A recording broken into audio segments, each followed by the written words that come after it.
Bonsoir à tous, un bonsoir particulier aux populations de l'arrondissement de Lolo-Dolph dans la région du Sud. On salue ces populations qui vont vivre samedi prochain la clôture de la tournée communautaire de la Fondation Asiga sous la conduite de Patrice Asiga et Yéné qui promeut le grand Lolo-Dolph avec une thématique samedi du côté de Bikoka, moins d'alcool, plus de développement, mobilisons-nous pour l'avenir de nos villages. C'est le thème qui va rassembler les populations de ces différents villages de l'arrondissement de Lolo-Dolph. Moins d'alcool, plus de développement, mobilisons-nous pour l'avenir de nos villages. On salue d'ailleurs toute l'équipe qui accompagne cette tournée communautaire de Patrice Asiga et Yéné, la fondation Asiga et Yéné de ce côté.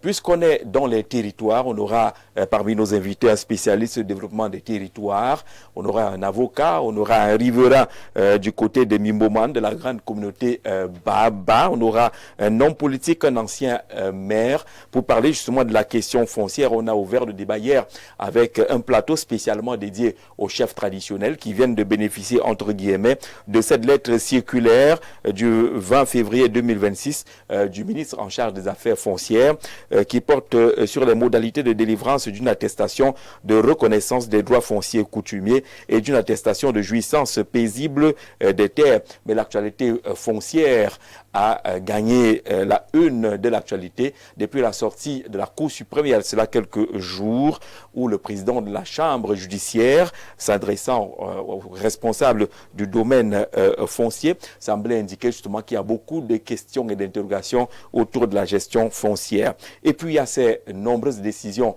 du ministre portant soit nomination, affectation, sanction des responsables en charge des affaires foncières. C'est des décisions régulières de ce côté. Mais est-ce que finalement, Henri Eyebe ici, au fil de ces décisions, au lendemain de cette lettre circulaire, tient finalement le bon bout pour sortir le domaine foncier du bourbier qu'il a traversé ou qu'il traverse depuis plusieurs années? C'est à cette question que les uns et les autres vont répondre ce soir. Est-ce que c'est une sortie d'auberge avec les récentes positions, les récentes décisions? Pour en parler ce soir, je vous l'ai dit, le spécialiste des questions de développement des territoires est là, François Sémé. Bonsoir et bienvenue.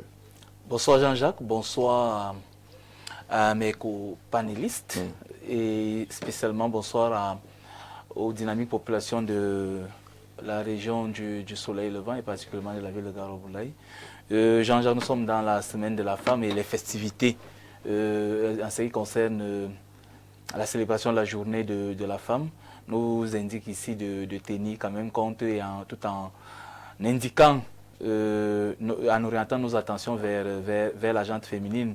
Et en cela, je voudrais particulièrement dire toute ma sympathie et beaucoup d'encouragement et beaucoup de soutien, et tout mon soutien à une veuve qui a fait un accident tout récemment à 72 ans et puis qui est hospitalisée depuis un moment et qui est prise en charge. Donc je vais parler là de ma maman qui, pour les questions justement d'héritage et de terrain, sortait des débats liés à ces questions-là au village. Et puis en rentrant, elle a fait un accident de moto et elle a connu un grave accident. Donc, et elle est prise en charge depuis un moment. D'accord, nous pensons beaucoup à elle, beaucoup de courage dans tous les cas. Accueillons également, et c'est la première fois qu'il est sur notre plateau, Marcel Mebendier. Il nous vient de Mimboman. Bonsoir et bienvenue. Bonsoir Jean-Jacques. Bonsoir à tous les téléspectateurs. Et je dis particulièrement bonsoir à un téléspectateur qui nous a marqué parce que c'est grâce à lui que je suis venu ici parce qu'il a parlé de notre problème de terrain de Mimboman. C'est un jeune frère, je suis persuadé qu'il est plus jeune que moi, qui vient de la Mefou et à Famba. Oui. C'est lui qui a parlé de ça en premier lieu. Il nous a donc sorti de notre léthargie et ça a fait que nous puissions venir pour parler de ce problème. Je rappelle qu'on tenait une émission justement sur la question de l'expropriation foncière de la communauté Baba du côté de Mimboman. Vous avez suivi cette émission et vous êtes venu vous-même ici demander si vous pouvez accompagner ce que ce jeune frère avait dit. Vous étiez sur le plateau, François Sémé, avec Angélbert Fomon, qui est justement de la Meufou, et Afamba, le rédacteur en chef de Capital FM, l'ODP du journal Activateur. Et on va poursuivre également dans cette lancée-là pour comprendre davantage. Et Maître Paul Roger Eyou, qui était là quand on parlait des questions d'expropriation. J'espère que les Babas ont eu vos coordonnées pour que vous les accompagnez dans ce combat-là. Maître, bonsoir et bienvenue. Bonsoir Jean-Jacques, bonsoir à tous mes co-discutants du grand soir de cet après-midi. C'est un plaisir renouvelé pour moi d'être sur votre plateau.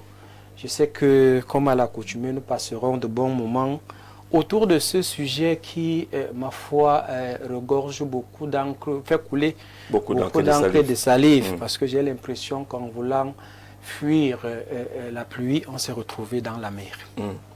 Alors pourquoi y a tant de bruit dans le domaine foncier, François Sémé? Pourquoi tant de bruit? Pourquoi tant de bruit en réalité, c'est parce que quand nous sommes là dans un domaine qui charrie beaucoup d'intérêts et qui suscite beaucoup d'appétit, qui peuvent être donc un peu de façon excessive. Certaines personnes veulent de façon gloutonnière s'accaparer d'un certain nombre de biens, même quand cela ne leur est pas destiné. À la réalité, il faut comprendre une chose, c'est que je crois que nous étions sur quelques statistiques tout récemment, 85% des contentieux administratifs au Cameroun portent sur les questions foncières. Et quand vous prenez toutes les régions du Cameroun, Jean-Jacques, vous pouvez prendre les régions septentrionales, dont l'extrême nord, le nord, la Damawa. Il y a beaucoup de conflits fonciers de ce côté-là. Si maintenant vous êtes dans la région du centre ou bien dans le littoral, je crois que M. Elimbi Lobe développe souvent cela avec beaucoup d'aisance et étant très volubile ici. Mais ici, ce que nous on remarque dans la région du centre, par exemple, c'est que on peut classer les départements sur les disques contre la région du centre, on peut classer, et vous verrez que la Palme d'Or revient à la Meufou-Afamba. Et la Meufou-Afamba qui n'est pas très proximité avec Yaoundé. Avec Yaoundé, avec le Fundi. La Meufou-Akona, c'est pas facile aussi. La Meufou, c'est pas... Et la Léquier également concernée, parce que ces départements voisins commencent à être avalés par Yaoundé et à hériter des mêmes problèmes. Voilà. Tout à fait, Jean-Jacques. Et le problème avec la particularité de la Meufou-Afamba est à un niveau. C'est un peu au niveau on peut dire peut-être le niveau de l'acuité du problème. C'est-à-dire que si vous prenez par exemple le cas de la Meufou-Akona, vous ne pouvez pas encore être au niveau des quatrièmes ou des troisièmes ou des quatrièmes ventes. Alors quand vous êtes peut-être dans la Meufou-Afamba, vous allez voir que les gens sont prêts déjà à acquérir un terrain, même s'il a déjà été vendu à 3 ou 4 personnes.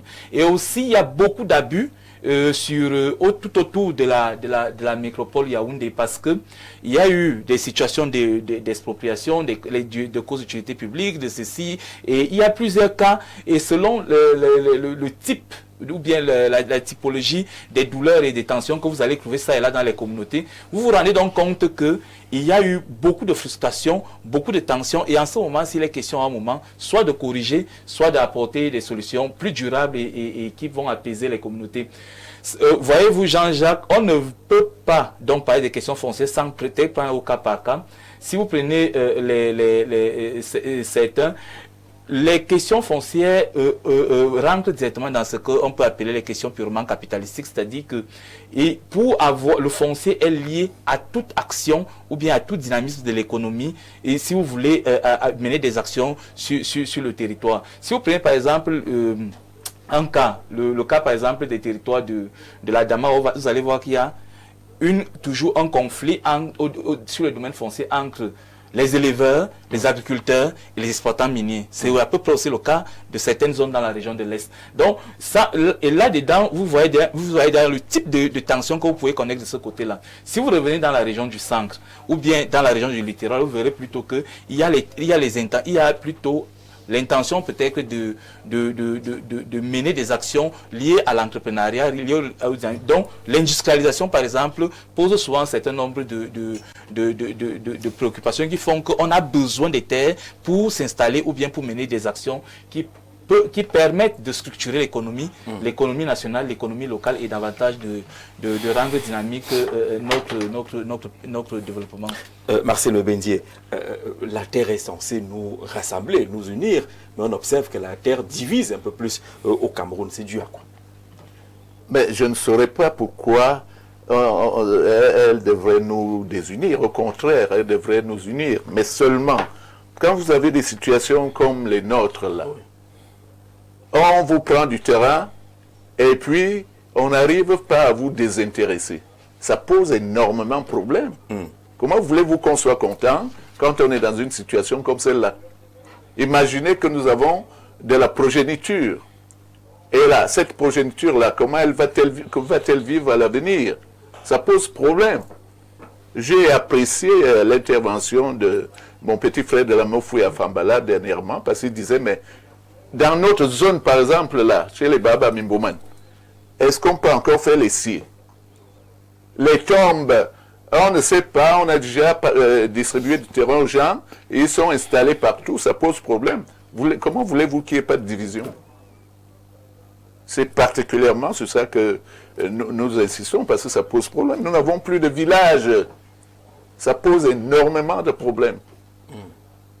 D'accord, je rappelle que vous êtes à Mimoman et vous avez été exproprié depuis plusieurs années maintenant. Accueillons Saint-Éloi Bidou. Monsieur le maire, bonsoir et bienvenue. Bonsoir Jean-Jacques, merci pour l'invitation à ce débat foncier qui fait couler beaucoup d'encre. Vous êtes un ancien maire. C'est des problèmes que vous avez connus et que vous rencontrez au quotidien. Ça parle, ça bagarre, ça lutte. On se tue même autour de la terre au Cameroun. Pourquoi? Si vous essayez de regarder les statistiques des affaires en instance dans les tribunaux, 70% des affaires enrôlées concernent des problèmes de la terre. Et si vous allez au niveau de la cour d'appel, 65% des affaires en appel concernent des affaires foncières. Et quand vous allez à la Cour suprême, 50% d'affaires en pourvoi en cassation sont des affaires liées à la terre. Ça signifie que la terre qui au départ est censée unir est en train de diviser.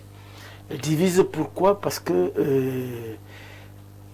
j'ai écouté le président Diomaye Faye quand il est devenu président. Le premier acte qu'il a posé au Sénégal, c'était l'inventaire du patrimoine immobilier de l'État, c'est-à-dire l'étendue du domaine national de l'État. Et il s'est rendu compte, au cours de cet inventaire, qu'il y en avait qui prenaient jusqu'à 15 hectares de terrain.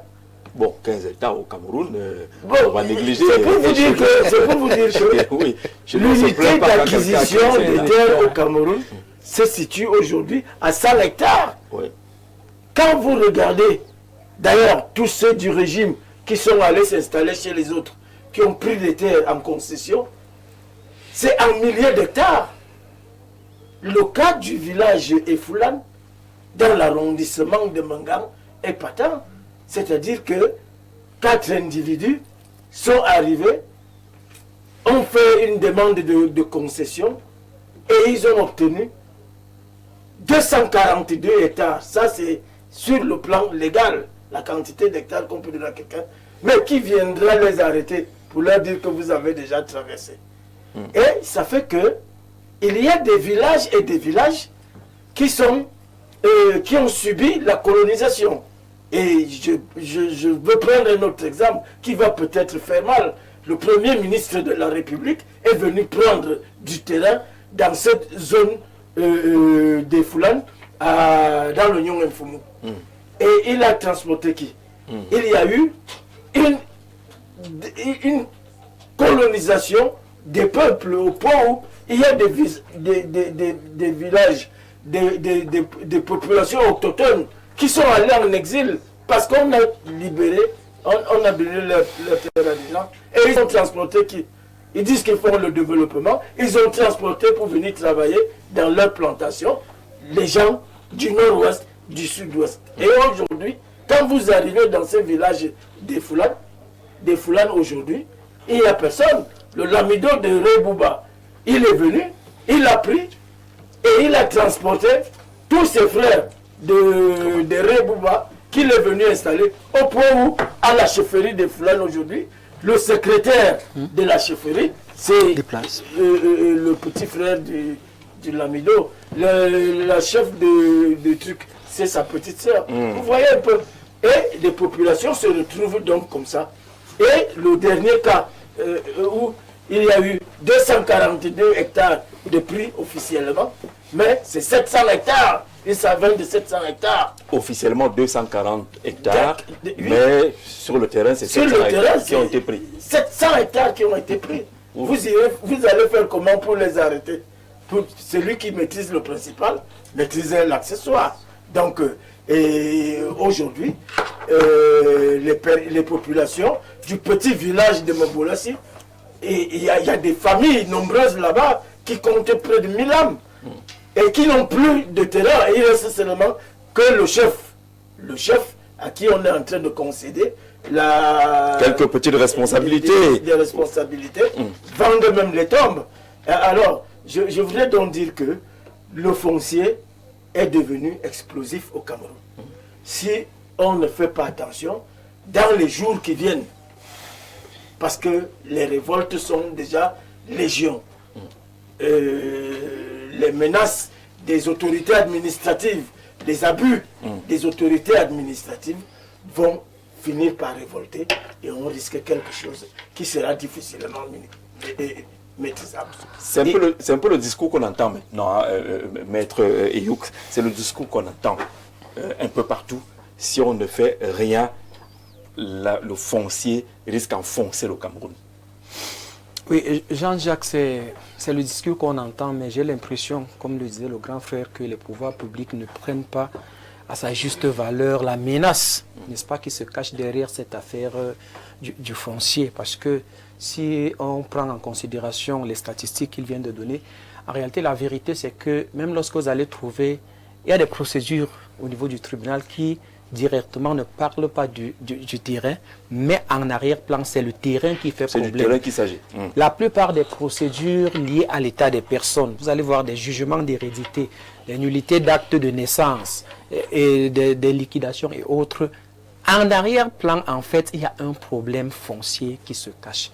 Et il faudrait vraiment, nécessairement, que les pouvoirs publics puissent prendre le taureau par les cornes. Parce que lorsque vous arrivez dans les services, que ce soit la conservation foncière, que ce soit le cadastre, les actes qui sont posés au quotidien sont de nature à révolter, n'est-ce pas, ceux qui viennent là pour demander du service. J'en ai été victime moi-même dernièrement, je vais taire, n'est-ce pas, le service pour ne pas les éclabousser. Vous allez vous rendre compte qu'il y a des frais qu'on vous demande de payer, qui ne reposent sur aucun fondement juridique. Vous les payez et on ne vous délivre aucune quittance. Vous leur rendez service en ne dénonçant pas. C'est ce que je suis en train de faire, Saint-Éloi. Il faut absolument qu'on fasse des dénonciations. C'est exactement ce que... Et dernièrement, on parlait sur ce... Non, vous prenez par exemple, et le président de la Chambre judiciaire en a parlé la dernière fois. Oui. Lorsque vous prenez une décision de justice, par exemple, qui ordonne le morcellement d'une parcelle à partir d'un titre mère, lorsque vous arrivez avec cette décision au niveau de la conservation, il y a deux actes qu'on vous demande. La première chose, on vous demande l'authentification de la décision. Ça veut dire que il faudrait que le greffe ou alors la juridiction qui a rendu la décision puisse attester de ce que cette décision existe bel et bien dans les répertoires du greffe. Là encore, ça peut passer parce que on sait que les gens peuvent se faire fabriquer les décisions. Voilà. Mais l'autre pièce, c'est l'autorisation préalable du ministre à l'exécution d'une décision de justice. Là, c'est un problème. Et je vais vous dire que Mais il faut une autorisation Il faut préalable une du ministre autorisation pour préalable l'exécuter. pour l'exécuter. Vous voyez que c'est une atteinte grave au principe de la séparation des pouvoirs. Parce que le ministre relève de l'exécutif et le juge qui a rendu la décision relève du judiciaire. Comment pour exécuter une décision de justice, il faut qu'une autorité administrative puisse, n'est-ce pas, d'abord donner son autorisation. Lorsque j'ai interrogé les services, ils m'ont fait comprendre, parce que moi j'ai enquêté un peu, ils m'ont fait comprendre que non, le problème c'est qu'à un moment, certaines personnalités ont obtenu des décisions de justice sur des parcelles qui relevaient du domaine privé de l'État. J'ai trouvé ça, peut-être ça peut justifier, mais encore faut-il... Et ces deux pièces, comme je vous l'ai dit, elles ne sont pas délivrées gratuitement. Si vous êtes à la conservation, on va vous dire, ok, vous êtes venu avec la décision, vous avez fait servir la décision par l'huissier. L'autorisation du ministre, c'est 100 000. La vérification, l'authentification, c'est 100 000 francs. Alors, ce que j'ai fait, Jean-Jacques, c'est que j'ai pris une décision qui me concernait. J'ai écrit au ministre. Le ministre a coté le dossier. J'ai suivi le dossier jusqu'à ce qu'il a délivré l'autorisation. Je n'ai pas payé 5 francs. Comme pour vous dire que ces sommes qui sont extorquées dans les services de la conservation, dans les services du cadastre, le sont à l'insu du ministre. Et j'ai demandé dernièrement à la conservation du food, j'ai demandé qu'il y avait, et à l'époque ça existait, c'est pas le grand frère Saint-Éloi qui va me dire le contraire, il y avait ce qu'on appelait des boîtes à suggestion. Et ces boîtes à suggestion étaient fermées, en réalité ça remontait l'information ou alors les dénonciations auprès de la haute hiérarchie, auprès de l'autorité compétente. J'ai regardé dans la plupart des services, vous allez voir que ça n'existe plus. Et je vais vous dire, comme quelqu'un le disait, dans ces services-là, on a écarté la norme et on a normalisé l'écart. Il faudrait dès lors que les pouvoirs publics, parce que lorsque nous asseyons comme ça pour parler, les gens peuvent penser que c'est peut-être du temps qu'on est en train de perdre. Mais il est temps qu'on puisse prendre cette affaire au sérieux. On va revenir maintenant sur la circulaire qui fait les choux gras de la presse et qui fait couler beaucoup d'encre et de salive. Je pense qu'il est temps que les pouvoirs publics puissent prendre au sérieux le problème et puissent trouver la bonne réponse, n'est-ce pas, à cette préoccupation. La bonne réponse. Notre question est de savoir si ici le ministre en charge du domaine des affaires foncières tient le bon bout à la lumière et la lecture de plusieurs décisions qui sont prises, certains annulant les titres fonciers à gauche et à droite, d'autres sanctionnant les collaborateurs ou affectant les collaborateurs au bout d'une ou 2 semaines. Ça bouge beaucoup du côté du MINCAF. Sylvestre Lobel-Nieke, bonsoir et bienvenue. Bonsoir, je suis désolé, hein. Je ne dirai pas pourquoi, parce que je pense que j'ai mal compris le message que j'ai reçu, mais je suis là. Merci d'accepter de me faire inviter. Absolument. Dans tous les cas, on vous accueille, parce qu'on sait qu'avec vous, on a toujours la pertinence dans l'approche, la question foncière au Cameroun. Vous avez été maire. On est en train de vivre des moments assez compliqués, assez difficiles. C'est Saint-Éloi Bidou qui a donné un peu les statistiques au niveau de la justice. Si on pouvait faire les statistiques au niveau des bagarres dans la famille, les divisions dans la famille, on verrait que chaque famille souffre de ces questions foncières. Au-delà des souffrances des familles qui sont toutes réelles, il y a un problème qui se pose, c'est que le Cameroun est l'un des rares pays où l'accès à la propriété foncière n'est pas limitatif. Pas les faits, hein. C'est-à-dire, en réalité, si j'ai les moyens, je peux acquérir toutes les terres du Cameroun. Aucune loi ne l'autorise, mais ça se passe quand même. La loi de l'argent l'impose. C'est ça. Et je pense que c'est ça le problème. Vous savez, maintenant la terre est le seul bien immobilier ou mobilier qu'on ne mobilise pas. Et vous ne pouvez pas rentrer avec ça à Maca. C'est ça, ça dit. Vous n'allez pas mettre ça dans. C'est ça le danger. Oui. C'est ça le danger. Et c'est ça qu'il faut prendre en considération. C'est-à-dire, j'achète le terrain, c'est mon ami, le maire Saint-Éloi, mais je deviens son voisin. Je ne l'emporte pas chez moi à Macaque. C'est ça qui fait problème. Je pense que ça devait nous rendre modestes. Si j'achète sa voiture, il ne la voit plus. Maintenant, quand j'achète son terrain, même si je l'ai acheté légalement, si 5 ans, 10 ans, 20 ans plus tard, comme si je suis devenu son voisin par la force de l'argent, c'est ça la réalité. Et que ses enfants me voient tous les jours, ils commencent à raser les murs parce que leur père a posé un acte légal. Le terrain est titré, il l'a vendu légalement. Qu'est-ce qu'on fait? C'est ça le problème. Et c'est ça qu'il faut questionner pour demain. je ne pense pas qu'il soit possible que des hommes acceptent qu'ils ne soient pas détenteurs d'un lopin de terre chez eux. Le terme chez eux a toute sa place, c'est parce que par contre, tout Cameroun, non, c'est pas vrai. Il y a des choses qu'on proclame mais qui ne sont pas vraies. La preuve, si vous mourrez à Yaoundé, la honte de votre famille, ce serait de vous enterrer à Yaoundé, vous le savez. C'est une honte. C'est une honte. Enterrer à Yaoundé, c'est une honte. N'est-ce pas? Oui. C'est valable pour tout le monde. Ça veut dire que chacun a chez soi. C'est ce que ça veut dire. Ça veut dire. Même si on écrit le contraire, nous savons que si je meurs ici, Jean-Jacques va dire que mon ami est bavardé seulement. Donc chez lui, il n'y a rien. Même si j'ai fait 40 ans à Yaoundé, c'est ça qu'il faut questionner aujourd'hui. Maintenant, ce qui se passe aujourd'hui, c'est du cosmétique. Je pense qu'il faut qu'on prenne le courage d'affronter le code foncier. Parce que j'ai l'impression qu'on ne lit pas ça. C'est un code qui a été fait à un moment donné où le colon était là, il venait de partir, il avait laissé des régents qui devaient continuer à mener sa politique. Vous rappelez qu'il y a des zones, l'avocat parle de la non-obligation du ministre des domaines pour exécuter une décision de justice. Ça paraît contradictoire, mais ce qu'il ne vous dit pas, c'est qu'il est interdit de faire le titre foncier au Cameroun. C'est interdit. Parce que sinon, on ne demanderait pas au ministre de dire qu'on fasse ou non. C'est parce que c'est interdit qu'il est en préalable. Qu'il choisit, parce que dès que nous avons le pouvoir administratif de dire que faites ou pas, ça veut dire que c'est interdit. C'est ça le problème. Le titre foncier qui est un document fondamental dans la vie de quelqu'un ne devrait pas souffrir de ces entraves administratives. Ça doit faire l'objet d'une loi. Et c'est pour ça que moi j'appelle à affronter le code 74-77. Il faut l'affronter. Il y a d'abord 74, puis il y a 77. Il faut l'affronter. En disant que ce qui est à l'intérieur était bon en son temps. Aujourd'hui, regardons-nous. Malheureusement, les gens ont commencé à prendre des postures qui sont dangereuses. Je vous pose une question. Si on tient compte du code 74, comment se fait-il que M. Nyek ait un terrain à Yaoundé en immatriculation directe? Ce n'est pas possible de passer ce code-là. Mais ça se fait tous les jours. Ça se fait. Parce qu'en fait, on a paupérisé les populations pauvres et à un moment donné, on cherchait des financiers pour nous aider à immatriculer nos terres. Ça veut dire dans votre village. Monsieur Nyeke de Makak, il arrive à Tinga village.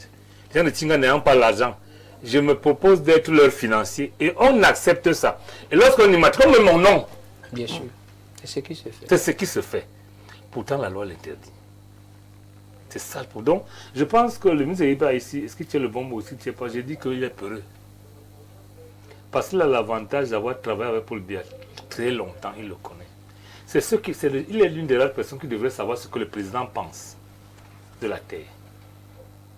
Et dans ces conditions, il devrait affronter cette histoire et proposer une loi au chef de l'État qui fasse la refonte de ce code de manière qu'on intègre et qu'on adresse les problématiques d'aujourd'hui, Jean-Jacques Zé. Vous imaginez que si moi seul, dans mon village, passe la force de l'argent, j'ai la moitié des terres.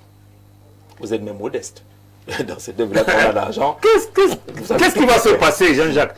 Comme on acquiert des terres dont nos enfants ne sont même pas au courant, quelquefois ne sont pas d'accord, ça sert à quoi? Il faut questionner ça. Lorsque vous avez trop de terres, Jean-Jacques, c'est comme l'argent. Si vous avez l'argent en santé millions, vous n'avez plus rien. Parce qu'en fait, le banquier vous questionne. Lorsque vous voulez prendre vos dix, vous voulez faire quoi? Je vais faire ça à votre place. Donc je pense qu'il faudra qu'on fasse une bâtie société de justice. Qui veulent que chacun de nous puisse avoir le minimum possible et que les plus méritants, les plus forts, aient un peu plus. Mais si en réalité, il n'y a pas de base, où Jean-Jacques disait, bien qu'il y ait les moyens modestes, moi ici, qu'on puisse avoir le minimum. C'est-à-dire, si c'est l'argent qui peut tout faire, il y a un problème. C'est pour ça que je dis, pour finir, je pense que le président de la République, que nous interpellons tous les jours, a le devoir. Parmi les réformes à faire, il a vécu ça depuis 43 ans comme chef d'État, 44 ans déjà. Mais il vit ça depuis 62 comme au cadre de la République. Il est donc normalement le mieux aguerri pour faire cette réforme. Et j'en appelle de tous les vœux qu'il le fasse. Parce que Jean-Jacques, après les élections municipales et législatives, il n'est pas sur la majorité. C'est maintenant, s'il aime le Cameroun, qu'il faut faire les grandes réformes, y compris le foncier. Parce que, comme dit l'avocat, si vous allez au tribunal de Kounou, 70% des procédures sont liées à la terre. Quel que soit, même le divorce, Vous voyez là. Merci, monsieur le maire. Merci, monsieur le maire. Il y a beaucoup d'affaires pendantes avant d'entrer pleinement dans la question qui est celle de la méthode EYBA ici. Oui. Est-ce qu'il tient le bon bout? Il y a des affaires pendantes, il y a des familles en souffrance. La communauté Baba est sans terre depuis des années, victime entre guillemets d'une expropriation, mais rien n'a été perçu. Rien, effectivement, n'a été perçu. C'est la raison pour laquelle tout cela nous inquiète. Parce que nous avons eu à nous plaindre. Nous avons même écrit à la présidence de la République, mais il n'y a eu aucune suite. Des fois, chaque fois qu'on écrivait et qu'on interpellait la communauté urbaine de Yaoundé, rien ne se faisait. Vous vous rendez compte, sur un terrain où nous voulions faire établir un titre foncier, on nous a dit que ce terrain était exproprié alors qu'il n'était pas exproprié. Je veux parler des 39 hectares que feu président Ahidjo avait décidé de décréter pour les personnes qui ont été déguerpies de Madagascar. Oui, lorsqu'on construisait le marché de 39 hectares. Après cela, il s'est trouvé que la communauté urbaine est descendue chez nous. Elle est venue nous prendre près de 380 hectares de Au lieu terrain. de 39 hectares. Au lieu de 39 c'est hectares. plus de 300 hectares. Et la base, c'était surtout le décret d'expropriation signé par le président Ahidjo. Alors qu'on nous avait dit que nous, on ne pouvait plus faire immatriculer notre terrain parce qu'il était exproprié. Il n'a jamais été exproprié. Mais alors, rien n'a été fait pour que nous soyons désintéressés. C'est la raison pour laquelle nous nous plaignons. Nous ne pouvons pas continuer à nous taire comme cela. Et vous n'avez pas de réponse. Vous avez même Aucune saisi réponse. la présidence de la République. Aucune réponse. On a saisi la présidente de la République. J'ai la copie de la lettre ici. Et dernièrement, on nous a invité à... Il y avait une commission mixte. Oui. C'est au CED. Nous sommes allés là-bas. Au CED, oui. Nous sommes allés là-bas. Nous nous sommes égousillés. Et rien du tout. Rien. Un juge administratif dans le cas d'espèce. Ben, maître, je crois que... Il n'y a pas eu de suite en tout cas. Aucune suite. Oui. Vous voyez donc, nous sommes dans un imbroglio, on ne sait pas à quel sens se vouer. Ça date des années 70 pratiquement. Oui. Cette expropriation, cette expropriation, c'est le décret numéro 73-624 du 6 octobre 1973. Oui. Donc, nous, quand on voulait nous faire établir un titre foncier, on nous a dit que le terrain était déjà exproprié, alors qu'il n'avait jamais été exproprié de notre côté. Quand on dit expropriation, maître, ça engage directement l'indemnisation, au moins. Forcément, l'expropriation engage forcément l'indemnisation. Et il faut préciser que l'indemnisation est préalable à l'expropriation. Ça veut dire que d'abord. Voilà, ça c'est de deux. Il faut l'expropriation. Les décrets d'expropriation fixent toujours, quand il s'agit par exemple de la terre circonscrit, n'est-ce pas, la superficie. Le décret par de 39 hectares. Voilà. 39 hectares, ça a été circonscrit. Voilà. Aller de 39 hectares à 300, ça veut dire qu'il y a eu quelque chose qui s'est passé. Voilà, qu'il faut... Et l'autre... Voilà. Et l'autre chose, c'est qu'en matière d'expropriation, il faut bien qu'on puisse se rendre compte que le projet pour lequel on a exproprié autant pour moi, a été bel et bien réalisé dans les règles que le décret avait prévues. Alors, on est arrivé, on a dit, cher Baba, libéré, on ne vous a pas donné de l'argent et le projet même n'a pas vu le jour. Il s'agissait de quoi, en fait, en termes de projet? Qu'est-ce qu'on vous avait dit? Mais on n'a vu aucun projet se réaliser là, puisqu'en fait, les 39 hectares qui ont été expropriés, c'était pour recaser ce qu'on avait déguerpi de Madagascar et Mokolo. Bon, ça a été fait dans les 39 hectares, mais chez nous, alors, ce qu'on a constaté, c'est que le personnel de la communauté urbaine s'amusait à venir vendre tranquillement des lots, pendant que nous, on était là en spectateur, on les regardait, et on ne pouvait pas regimber. Vous savez, à l'époque, il y avait des délégués du gouvernement qui étaient pleins de pouvoir, très puissants. On ne pouvait pas regimber. Qu'est-ce que vous voulez? On ne pouvait pas rejamber. Et si vous rejambiez, on disait que vous étiez contre, je ne sais pas, contre... Vous êtes subversif. Voilà. Subversif. Subversif, merci. Non, en fait, vous comprenez, donc on a eu tous les problèmes du monde et jusqu'à présent, on n'a eu aucune réaction positive qui puisse nous calmer. Et les cheveux blancs vous ont rattrapé, vous n'avez toujours rien. Les cheveux blancs m'ont rattrapé. Vous étiez tout jeune à l'époque. Oui, j'étais tout jeune. Je revenais du collège Sacré-Cœur de Macaque où j'étais... Ah, il me doit l'impôt. Ouais, Voilà.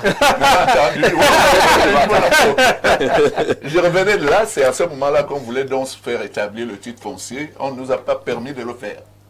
Vous comprenez donc, j'ai vieilli là-dedans, et on nous prend du terrain, puis Et on sait plus dans quel sens on est. beaucoup sont morts sans jamais. Beaucoup de personnes Les sont familles mortes. sont divisées. Les babas sont désormais SDF. Vous n'avez pas Sans domicile fixe, d'attache c'est vrai, quelque part. c'est vrai. Votre culture, elle est morte. Les rites, vous n'en faites plus. Vous n'avez même pas où enterrer vos morts.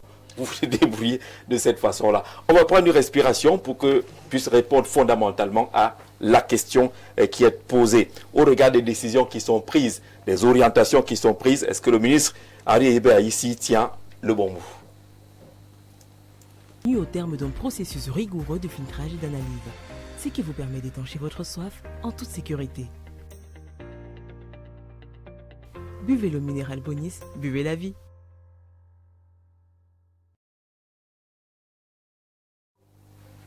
Alors c'est le deuxième séjour de Henri Hébert ici dans ce ministère.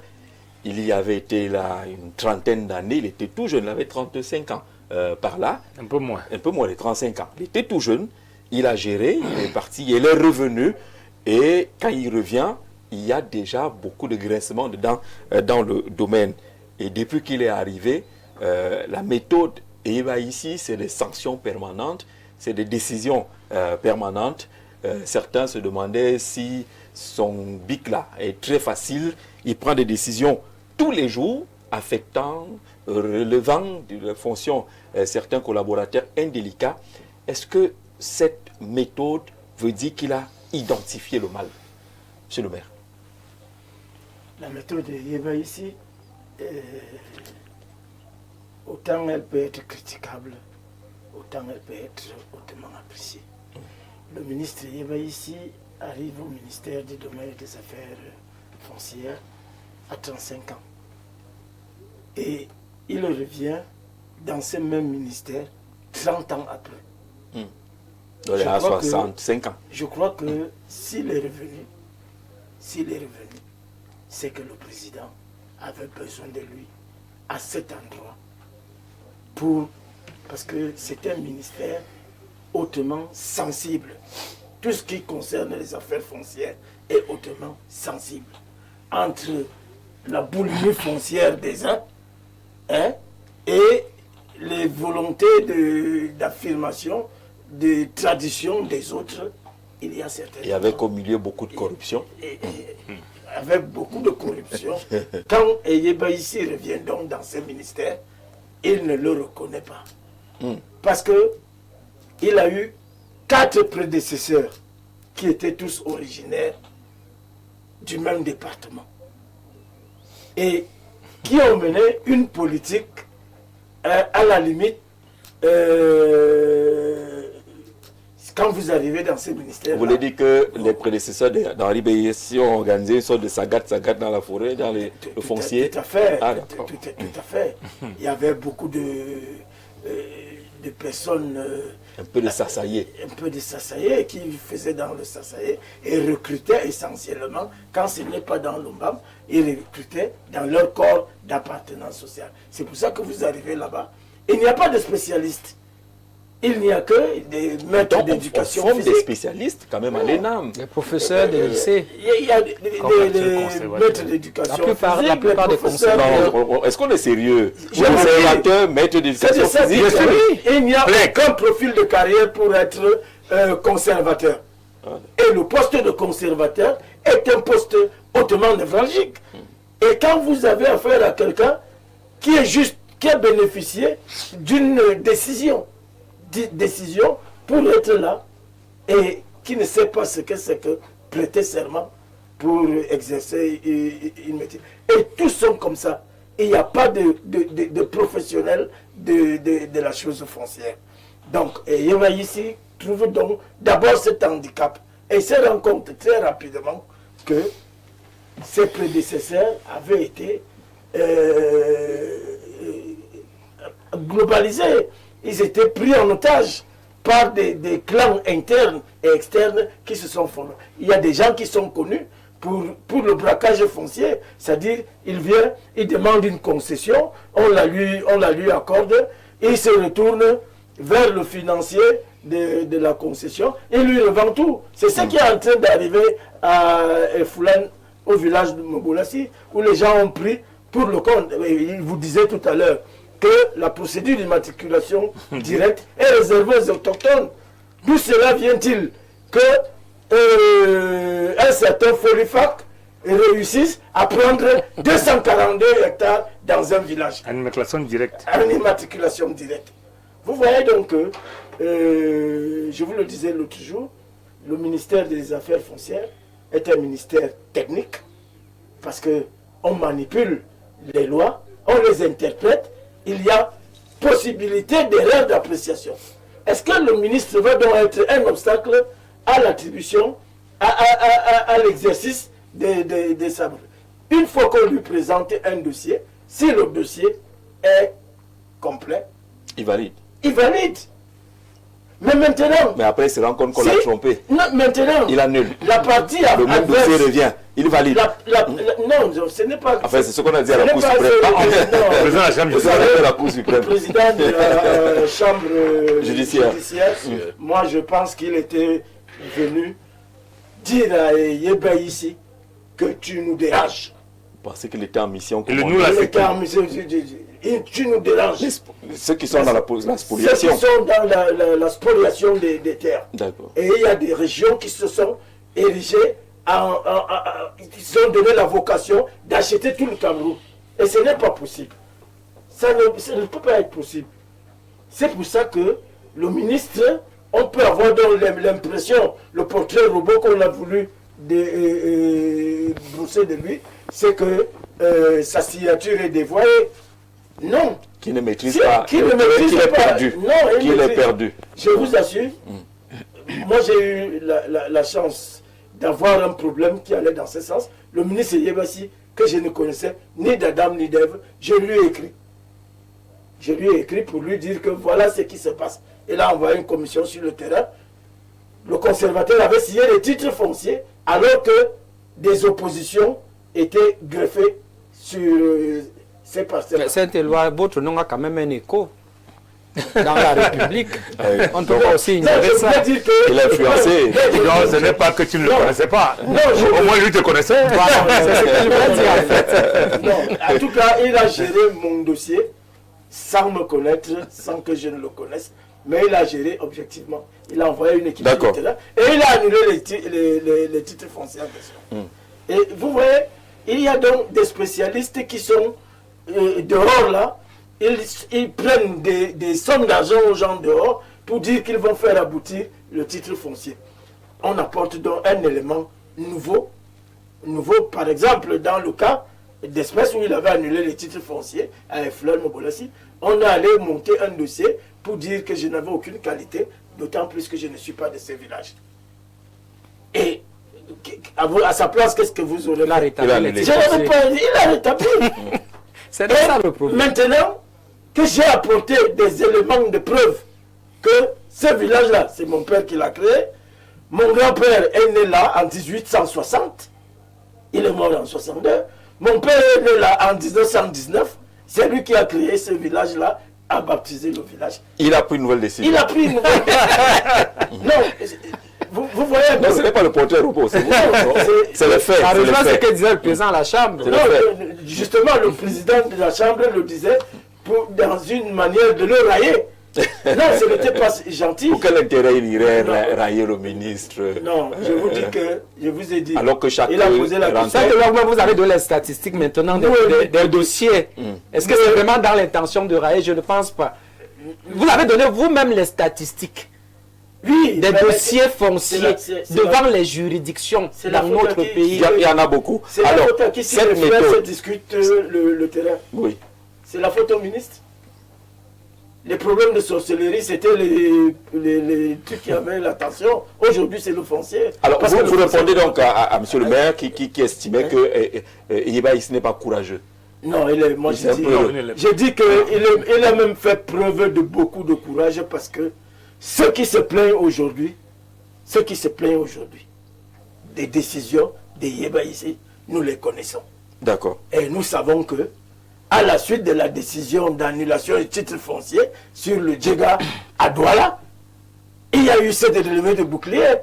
Et ne faisons pas comme si on ne se connaissait pas. Les gens se réunissent dans la nuit pour dire que tel nous dérange, Il dérange. faut l'abattre. D'accord. Et Yébé ici, La est sur le gris en ce méthode moment. EYB a ici des sanctions permanentes, des mutations permanentes.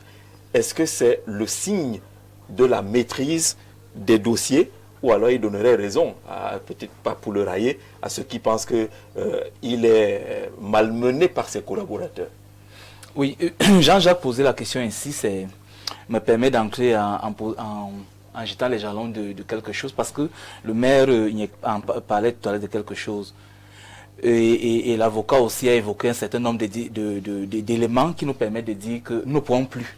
Il faut déjà comprendre, nous ne pouvons plus aller chercher les solutions, nous ne pouvons plus aller aux vieilles lunes pour trouver des solutions. Donc l'idée ici, c'est de dire qu'il faut des vraies réformes. Et s'il faut des réformes, cela va permettre à celui qui vient, le maire parle de quelque chose d'assez intéressant, le code. Si vous avez le code, vous ne serez plus malmené entre... Je vous indique une chose, Jean-Jacques. Si vous voulez avoir les cheveux hérissés, allez au ministère des Domaines et des Affaires foncières. Vous n'allez comprendre rien là-bas. On vous malmène entre les textes, les documents, les lois, vous vous perdez en conjecture. Alors, ce qu'il faut indiquer, c'est que l'autre toujours dit que le ministre est un le ministre est Yébé Aïssi, pour revenir à lui. Moi, je vais vous indiquer que c'est quelqu'un quand même qui a une certaine probité morale. Il est rigoureux.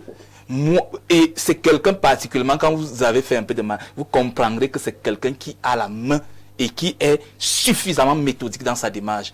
Sauf que, dans le cas présent, c'est un domaine qui charrie beaucoup d'intérêts. Il y a beaucoup de pression et beaucoup de tensions. Voyez-vous, quand vous êtes dans un domaine où vous devez gérer les questions, où vous gérez les multinationales, les capitalistes, les groupes bien ficelés, bien organisés et qui portent tout, par moment, un grand pan de l'économie. Il faut faire très attention. Il faut que vous soyez suffisamment haut pour prendre un certain type de décision. Et il faut, en cela, moi je crois qu'il faut saluer les décisions prises par le ministre Yeba ici. Je crois qu'au début de la mandature, sinon il y a 3-4 ans, lorsqu'il suspendait les ventes sauvages qu'il y avait en disant qu'il n'y a plus de cession, l'acte qui faisait cession de coutumiers, cession de droits coutumiers, Il n'avait même pas le décret, abandon des droits coutumiers. Oui. Mais qu'est-ce qu'on a commencé à faire?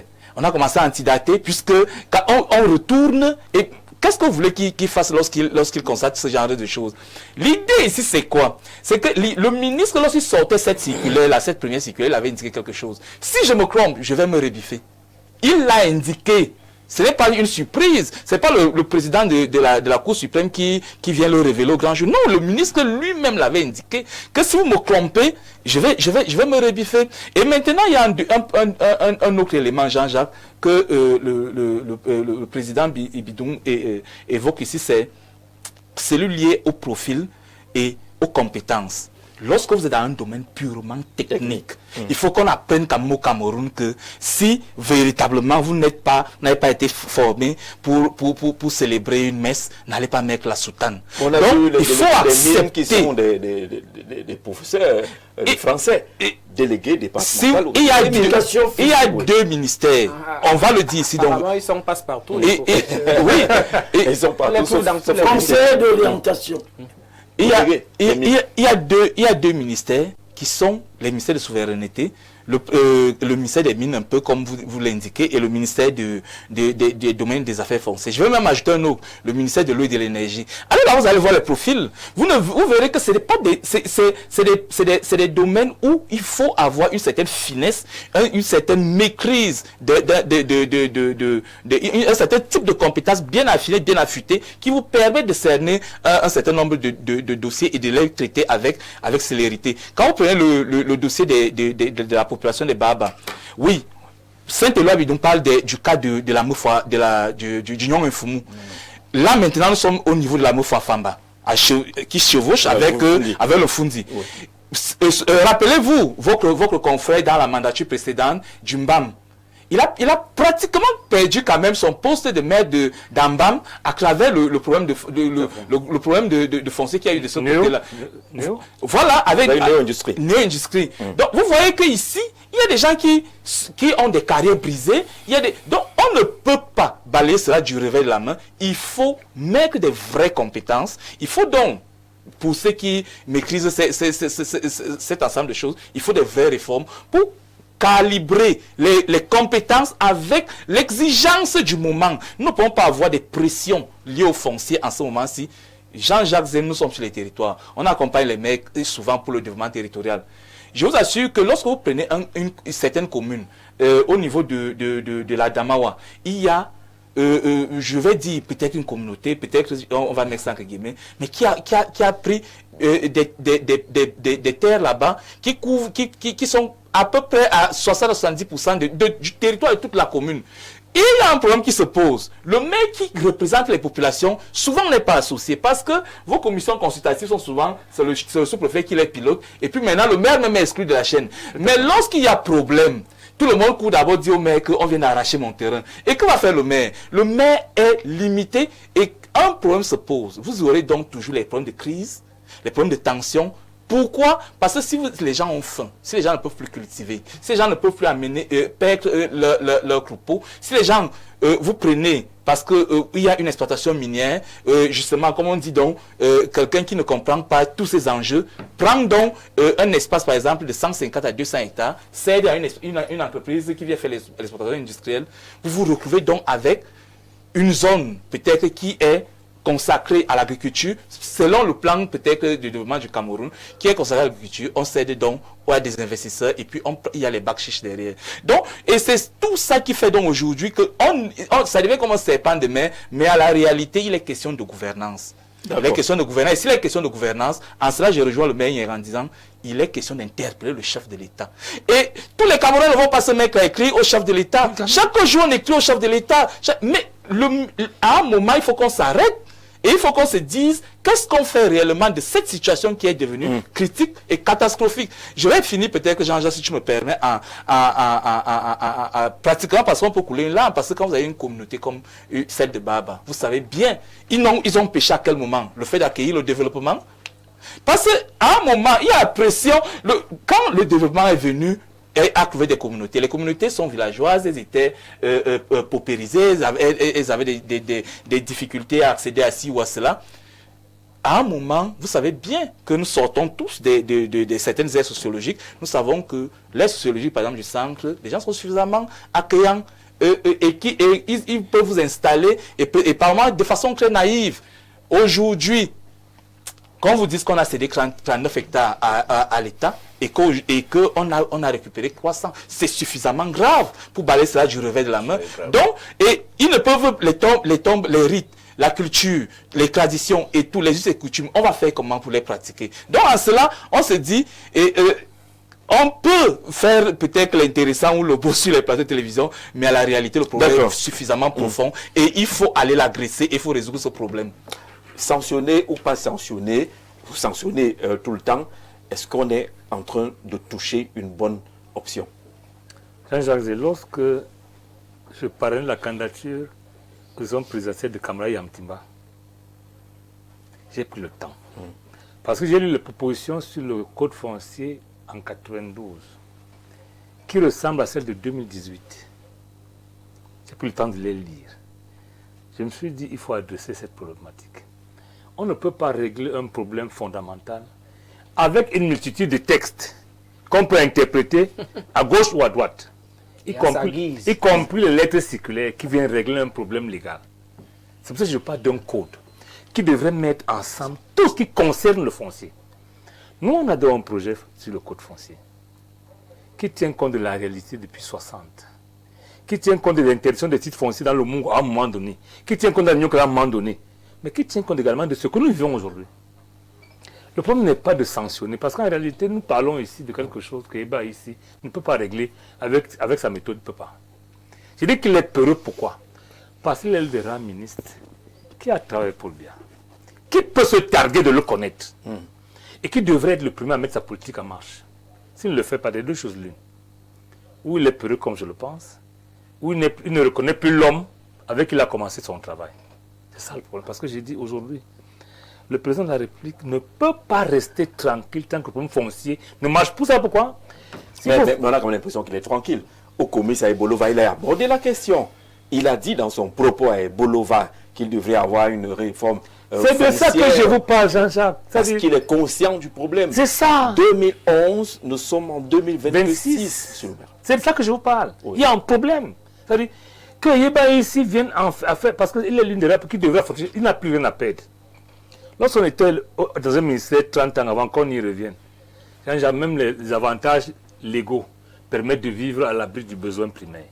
Les gens ont peur de perdre. Et Yeba ici devait être de ceux-là qui n'ont pas peur de perdre le positif pour le bien que ça là, ce n'est pas avec les cycles de décret. Il faut un nouveau code foncier qui rassemble tous les textes dans un seul, de manière que ce ne soit pas... Je prends un exemple, et vous parlez de profil de carrière. C'est plus grave encore. Si vous regardez ceux qui sont formés dans cette profession, soit des géomètres, soit des machins, il faut vous maintenir les professeurs. Est-ce que vous me connaissez très bien, Jean-Jacques? Si vous prenez les urbanistes qui sont formés, les géomètres sont formés, 98% appartiennent à la même aire géographique. C'est des faits. Ça, nous avons pris le temps de regarder ça pour voir comment on peut régler le problème. C'est exact, monsieur le maire. Ah, je vous dis ça. La chaîne de responsabilité dans ce domaine est entre les mains. Parce qu'en politique, on ne doit pas le dire. Mais je préfère le dire et mourir que de ne rien dire et mourir toujours. On ne peut pas continuer à faire ça. Si vous voulez nommer 50 délégués, non, combien, il y a combien, 58 délégués, vous n'avez pas de choix que de sortir de ce corps. Parce que si vous prenez les spécialistes, vous allez nommer les mêmes gens. Malheureusement, ça, si vous restez dans le corps, Sainte Loi, il y a des spécialistes. Mais si ce n'est que eux, vous allez nommer les mêmes gens. On navigue donc entre l'équilibre. Comment arbitrer? Ça veut dire qu'on doit gérer le problème en amont. C'est ce que je vous dis. Comment donc il faut un code les personnes du qui intègre qui peut être quoi ce sont les seuls qui sont formés. Au-delà de nos us et coutumes en termes d'équilibre et autres, il faut un code. Je rappelle que vous ne pouvez pas poser un acte sans avoir prêté serment. Jean-Jacques Zé. Lorsque le ministre balade en des annulations, les réhabilitations et autres, c'est du plâtrage. Parce qu'on devrait prendre, ça dit en réalité, autant je suis de ceux qui pensent qu'il faut faciliter l'accès à la propriété foncière, autant je dis que le titre foncier est sacré. C'est-à-dire que le ministre ne peut pas poser la signature le matin et la réunir le soir, au nom du fait que les collaborateurs m'ont induit en erreur. Non, pas lui. Et ce qu'on ne pardonne pas Iba ici. Parce qu'il est censé, il a la présomption de connaissance du domaine. Malheureusement, aujourd'hui, j'ai l'impression que personne ne veut prendre le risque de déplaire. Parce qu'en réalité, ce que mon frère dit en face, lorsque vous avez le règne de l'argent, ou à défaut de vous-même, on peut mêler votre épouse, on peut mêler vos enfants, vos neveux, vous êtes en réalité cerné. Vous avez beau être sur le plan moral vous-même, muni d'une éthique fondamentale, irréprochable, mais vous êtes comme un singe à la longue queue, qui n'échappe pas au pied. C'est-à-dire la tête passe, le corps passe, la queue est prise. C'est ça le problème. Donc je dis, il n'y a que le code qui peut sauver tout le monde, qui s'oppose, qui soit opposable à tout le monde. D'accord. Parce que tant qu'on va interpréter les circulaires, aujourd'hui le chef de village, j'ai dit, un chef de village qui attribue un titre foncier provisoire, je paraphrase. On va arriver dans le domaine des chefs traditionnels. Il faut on aller parcourt d'abord la méthode la plus visible, celle qui a marqué, qui marque les années Yeba ici à la tête de ce ministère, c'est des sanctions en permanence. Avec le maire, on se rend compte que ce n'est peut-être pas l'approche qui suffit. Il faut aller plus loin pour aller vers un code qui puisse rassembler tous les textes. Oui, je suis d'accord avec monsieur le maire sur le fait qu'il faut un code.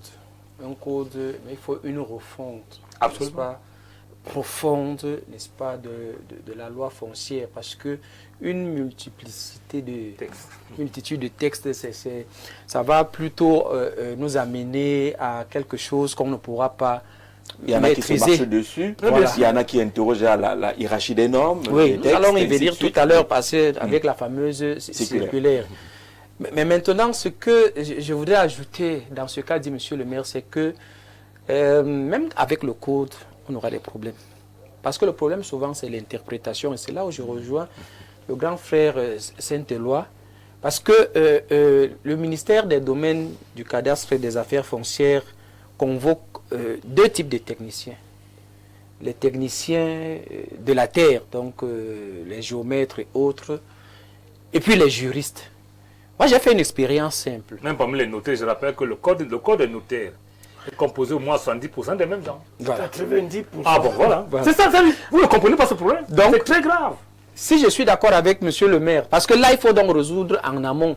Pourquoi est-ce que c'est les mêmes gens qui sont dans tout un corps parce de qu'ils métier? sont vigilants. Ça, il faut donc régler ça. Parce que je pense, par Ils font la exemple, je prospective. pense que les géomètres, Non, je pense qu'ils sortent de l'école des travaux. Je peux me tromper, mais je pense que c'est ça.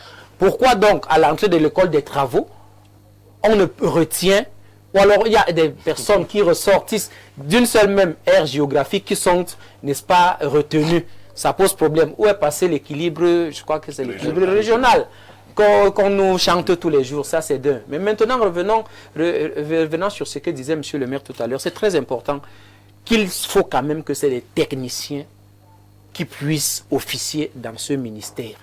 C'est très important parce que ça convoque un problème de compétence. Jean-Jacques, je ne passe pas une semaine sans aller dans ces services-là.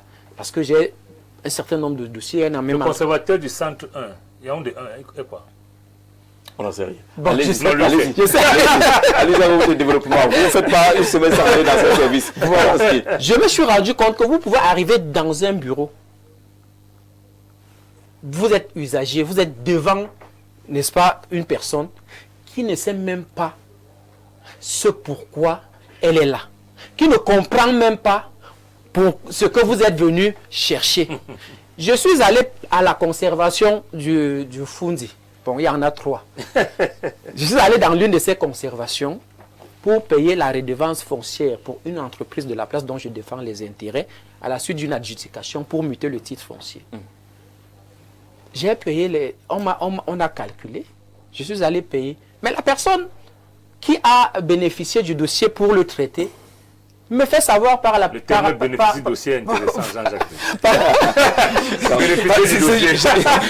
M'interpelle par la suite pour me dire que ma quittance, tenez-vous tranquille, ma quittance, la quittance que j'ai laissée dans le dossier, après avoir payé devant cette personne-là, était une fausse quittance. J'ai payé à la conservation. Deuxième chose, la personne me fait savoir qu'il fallait les frais de traitement pour que le dossier avance. Je lui ai demandé à quoi renvoyer les frais de traitement.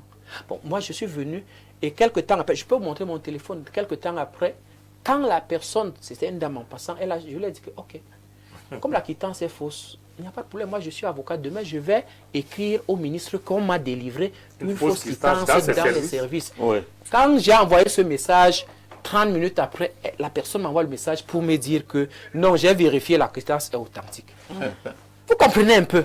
Oui. Et il y a un moi je ne savais pas que ça existe encore, il y a un recrutement des gens qui se passent en bas, là, vous trouvez quelqu'un. Moi je connais des gens que je voyais au quartier. Mais tu voulais les voir où? Du jour au lendemain, la personne travaille à la conservation. Je me demande à quel moment la personne a fréquenté, elle a été formée pour venir traiter les affaires aussi sérieuses que celles relatives au titre foncier. L'autre exemple que je vais prendre, c'est sur l'interprétation, la compréhension même des textes. J'en ai discuté dernièrement à la conservation par rapport à la prénotation judiciaire. Vous savez, Jean-Jacques, avec la loi de finances de 2025, j'ai été surpris que pour inscrire une prénotation judiciaire, l'inscription, ça veut dire que vous avez l'ordonnance, vous payez 250 000 à la conservation. Ça, c'est la loi de finances qu'il a prévue. Mais lorsque vous lisez l'article 46 du décret de 76, modifié en 2005, on vous dit, parmi les textes abrogés, figure le décret de 1932 sur le régime foncier. Et cette partie-là, la Cour suprême a clairement dit que les dispositions relatives à la prénotation judiciaire ont été abrogées. Il y a une décision, un arrêt de la Cour suprême là-dessus. Mais les juges actent... Mais les juges continuent de signer les ordonnances. En actant cette décision. Et quand je disais à la personne, en réalité, ce qu'il fallait faire, c'est que depuis 2005, les conservateurs auraient dû éradier toutes les prénotations judiciaires inscrites. Je dis bien toutes, sans même qu'on puisse les saisir par rapport à ça. Et ça a été remplacé par quoi? Dans la réflexion de l'autorité, il s'est trouvé qu'on a créé la loi de 2006 qui organise les juridictions administratives. Et le titre foncier est un acte administratif par excellence. Et on a confié la suspension des effets d'un titre foncier au président du tribunal administratif, tel que c'est prévu dans la loi. En réalité, on a enlevé la prénotation judiciaire pour dire vraiment c'est le juge judiciaire. Comme c'est un acte administratif, confions, n'est-ce pas, le contentieux au juge administratif. C'est lui qui peut annuler, c'est lui qui peut suspendre les effets. À l'issue d'une procédure. Bien sûr. Pas au début d'une procédure. D'accord. Donc, allez-y pour chuter. Donc, pour chuter, Jean-Jacques, je suis d'accord avec le grand frère Saint-Éloi. Il faut des techniciens, des juristes et des techniciens du cadastre. Commençons par mettre chaque personne à sa place. Que les gens viennent avec un minimum de compétences. Qu'on enlève les maîtres d'école primaire. Qu'on enlève les titulaires. Je n'ai rien contre eux. Je vous dis que j'ai vu des gens au quartier. Du jour au lendemain, je parle, il y avait un certificat de propriété. Il est assis, il me dit que je travaille ici. Je ne sais comment ça a commencé. Bonsoir Jean-Jacques Zé et à ton riche panel. Monsieur le ministre tient le bon bout. À la vérité, le problème du foncier se pose avec acuité parce que tous les Camerounais veulent avoir des terres dans 4 régions seulement. Le centre, l'est, le sud et le littoral. Or, dans les autres régions, le problème du foncier là-bas se pose entre les membres de la même communauté et c'est géré au niveau de leur chefferie. Je propose au MINCAF de bien former nos chefs de 3e degré. Sachez aussi que la corruption n'a pas voyagé hors de ce pays. Merci. Monsieur Ongene de Ngoya 1 qui donne son point de vue là-dessus. Bonsoir le panel. Merci pour cette très bonne thématique. Je tiens à remercier la transparence de Maître Paul Eyouk, avocat, pour son analyse sur l'exploitation dans les services fonciers au Cameroun, notamment les services du cadastre. Moi, personnellement, je suis victime de mon dossier est bloqué au service du cadastre de Batouri pour question de transport du dossier du département pour la région. Transport Ah bon? Pour que ça parte de Batouri pour Bertois. S'il vous plaît, est-ce à moi de payer le transport pour le transfert de mon dossier de la région après toutes les extorsions? Car je suis vraiment dépassé par cette situation. Il faut également dénoncer la confiscation des informations liées à l'obtention du titre foncier, car pour moi, jusqu'ici, je ne subis que des dépenses non justifiées. Abel, depuis Batouri, qui a déjà laissé une fortune dans sa démarche. Bonsoir à vous sur le plateau. Je ne saurais dire que le maire Saint-Éloi est tort en ce qui concerne les prédécesseurs du ministre Eyébé. Mais parmi ces 4 prédécesseurs ressortissants du MBAM, un s'était fortement remarqué par sa rigueur et il n'a pas duré à ce poste. Je parle du sénateur Anon Adi Bimé, sénateur que j'ai connu comme directeur du CS à Bafia. à une époque. Voilà. Bonsoir, je voudrais dénoncer les taux élevés pour le pourcentage de prêts bancaires. Je m'adresse sur quel numéro? Info TV. On en parlera. Vous avez le numéro. On parlera des taux élevés pour les prêts bancaires. Ça pourrait être également une très bonne thématique. Bonsoir à tous sur le plateau et merci pour la pertinence sur les thématiques. L'un des problèmes qui plongera le Cameroun dans les vrais conflits est celui de la mauvaise gestion foncière. Comment comprendre dans un pays qu'un seul individu se retrouve avec 50 hectares, vous êtes même modeste, de terre, qui quelque part constitue déjà tout un village. Nous voulons les lois qui doivent interdire les ventes exagérées tout en encourageant les locations. Une question au maître, s'il vous plaît, concernant le foncier. Est-ce qu'un petit-fils peut réclamer le terrain de son grand-père? Laissons les gens vivre sur les terres de leurs ancêtres. Merci pour l'éveil de conscience. Maître, est-ce qu'il y a une réponse là-dessus? Oui, un petit-fils peut réclamer s'il vient en représentation de son père prédécédé. Même dans l'héritage, un petit-fils peut se retrouver dans l'héritage de son grand-père. Si son père est décédé, là, il vient en représentation. D'accord. Il faut bien noter. Voilà. Bonsoir Jean-Jacques, dites à monsieur le maître, monsieur le maire Niek, que je lui dois une bière de son goût pour avoir vu juste, parce que le ministre est induit en erreur par les propres membres de la famille. Je sais de quoi je parle, juste que j'évite de citer les noms. pour la bière, il faut utiliser le même numéro. Utiliser le même numéro, je me ferai le devoir. Tout en prêtant serment de transfert. Pour cela, bonsoir à tout le panel. J'ai ma soeur qui a acheté son terrain en 2011. Jusqu'à aujourd'hui, le titre n'est jamais sorti. Mais chaque fois qu'elle part voir si c'est sorti, on lui demande encore de payer 300 000 francs en disant que les prix qu'elle a payés avant, ce ne sont plus ceux de 2024, 2025 et 2026. Ouais, il y a une inflation. Tout ça, elle paye, mais toujours rien. Elle a déjà dépensé plus d'1 million de francs. Chirac depuis Odia. Merci pour la dénonciation. Bonsoir à tous sur le panel. Merci pour toutes ces informations, Monsieur Jean Laxé. Hier, le sujet à débat était édifiant. Gestion foncière, la part et la place des chefs traditionnels. Aujourd'hui, le sujet à débat est gestion foncière. Et ici tient-il le bon mot? Question pour davantage comprendre. Pouvez-vous m'envoyer le contact de l'avocat Maître Eyouk Lamy? Ouais, la tournure là. Moi, je m'y attendais pas.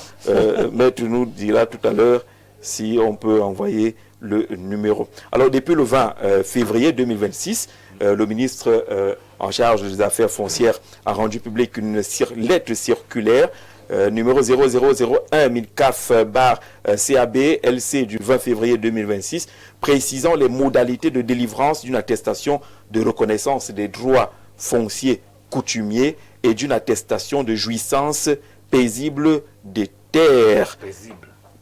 Oui, jouissance des droits paisibles. C'est-à-dire que si vous occupez une terre et que pendant l'exploitation, on n'est jamais venu vous déranger, que c'est pour nous, c'est pour vous, ainsi de suite, c'est une jouissance paisible. Et les chefs traditionnels peuvent donc délivrer ce document. La présente lettre circulaire précise les modalités de délivrance sur l'ensemble du territoire national de l'attestation de reconnaissance des droits fonciers coutumiers et de l'attestation de jouissance paisible des terres mentionnées dans les lettres circulaires déjà passées du 26 décembre 2025, instituant une lettre de non-objection du chef de l'unité de commandement traditionnel de premier ou de deuxième degré territorialement compétent pour la validation au niveau départemental des dossiers de demande d'immatriculation directe ou de concession provisoire des dépendances du domaine national pour les superficies supérieures à 10 hectares. Comment est-ce qu'on comprend cette circulaire? C'est pouvoir au chef, du pouvoir maintenant entre les mains du chef, qui était juste dans les commissions. Maintenant, ils peuvent délivrer un document, monsieur le maire. Je crois que autant je suis d'accord avec la méthode Eyeba ici, mais là je ne suis pas d'accord avec ces tests. Sur le plan du droit, je me pose la question de savoir quelle est la nature des actes pris par les chefs des villages. Si c'est la délivrance d'un titre foncier provisoire, ça signifie que ce sont des actes qui conduit à la délivrance du titre foncier. Ce n'est pas le titre foncier provisoire. Des actes administratifs que ces chefs traditionnels posent et qui sont donc opposables aux usagers et surtout susceptibles de recours. Et sont susceptibles de recours. Ça, il faut d'abord le savoir. De deux, mais est-ce que ce n'est pas bien d'introduire pleinement les chefs traditionnels qui maîtrisent les terres, l'histoire des terres, la généalogie autour des terres, pour délivrer au moins ces documents de base? C'est ce qu'on a voulu bien nous faire comprendre partout. Mais si vous regardez les contentieux fonciers qu'il y a dans les immatriculations directes et les concessions, c'est les populations contre les chefs. Parce que les chefs comme celui de mon village, est devenu démarcheur. Démarcheur auprès des financiers et auprès des hautes personnalités pour assurer son autorité. Donc, ça fait donc que les chefs sont les premiers fossoyeurs dans le domaine foncier. Moi, j'aurais pensé que le ministre allait mettre la barre un peu plus haute. Soit de laisser des responsabilités, au moins au sous-préfet.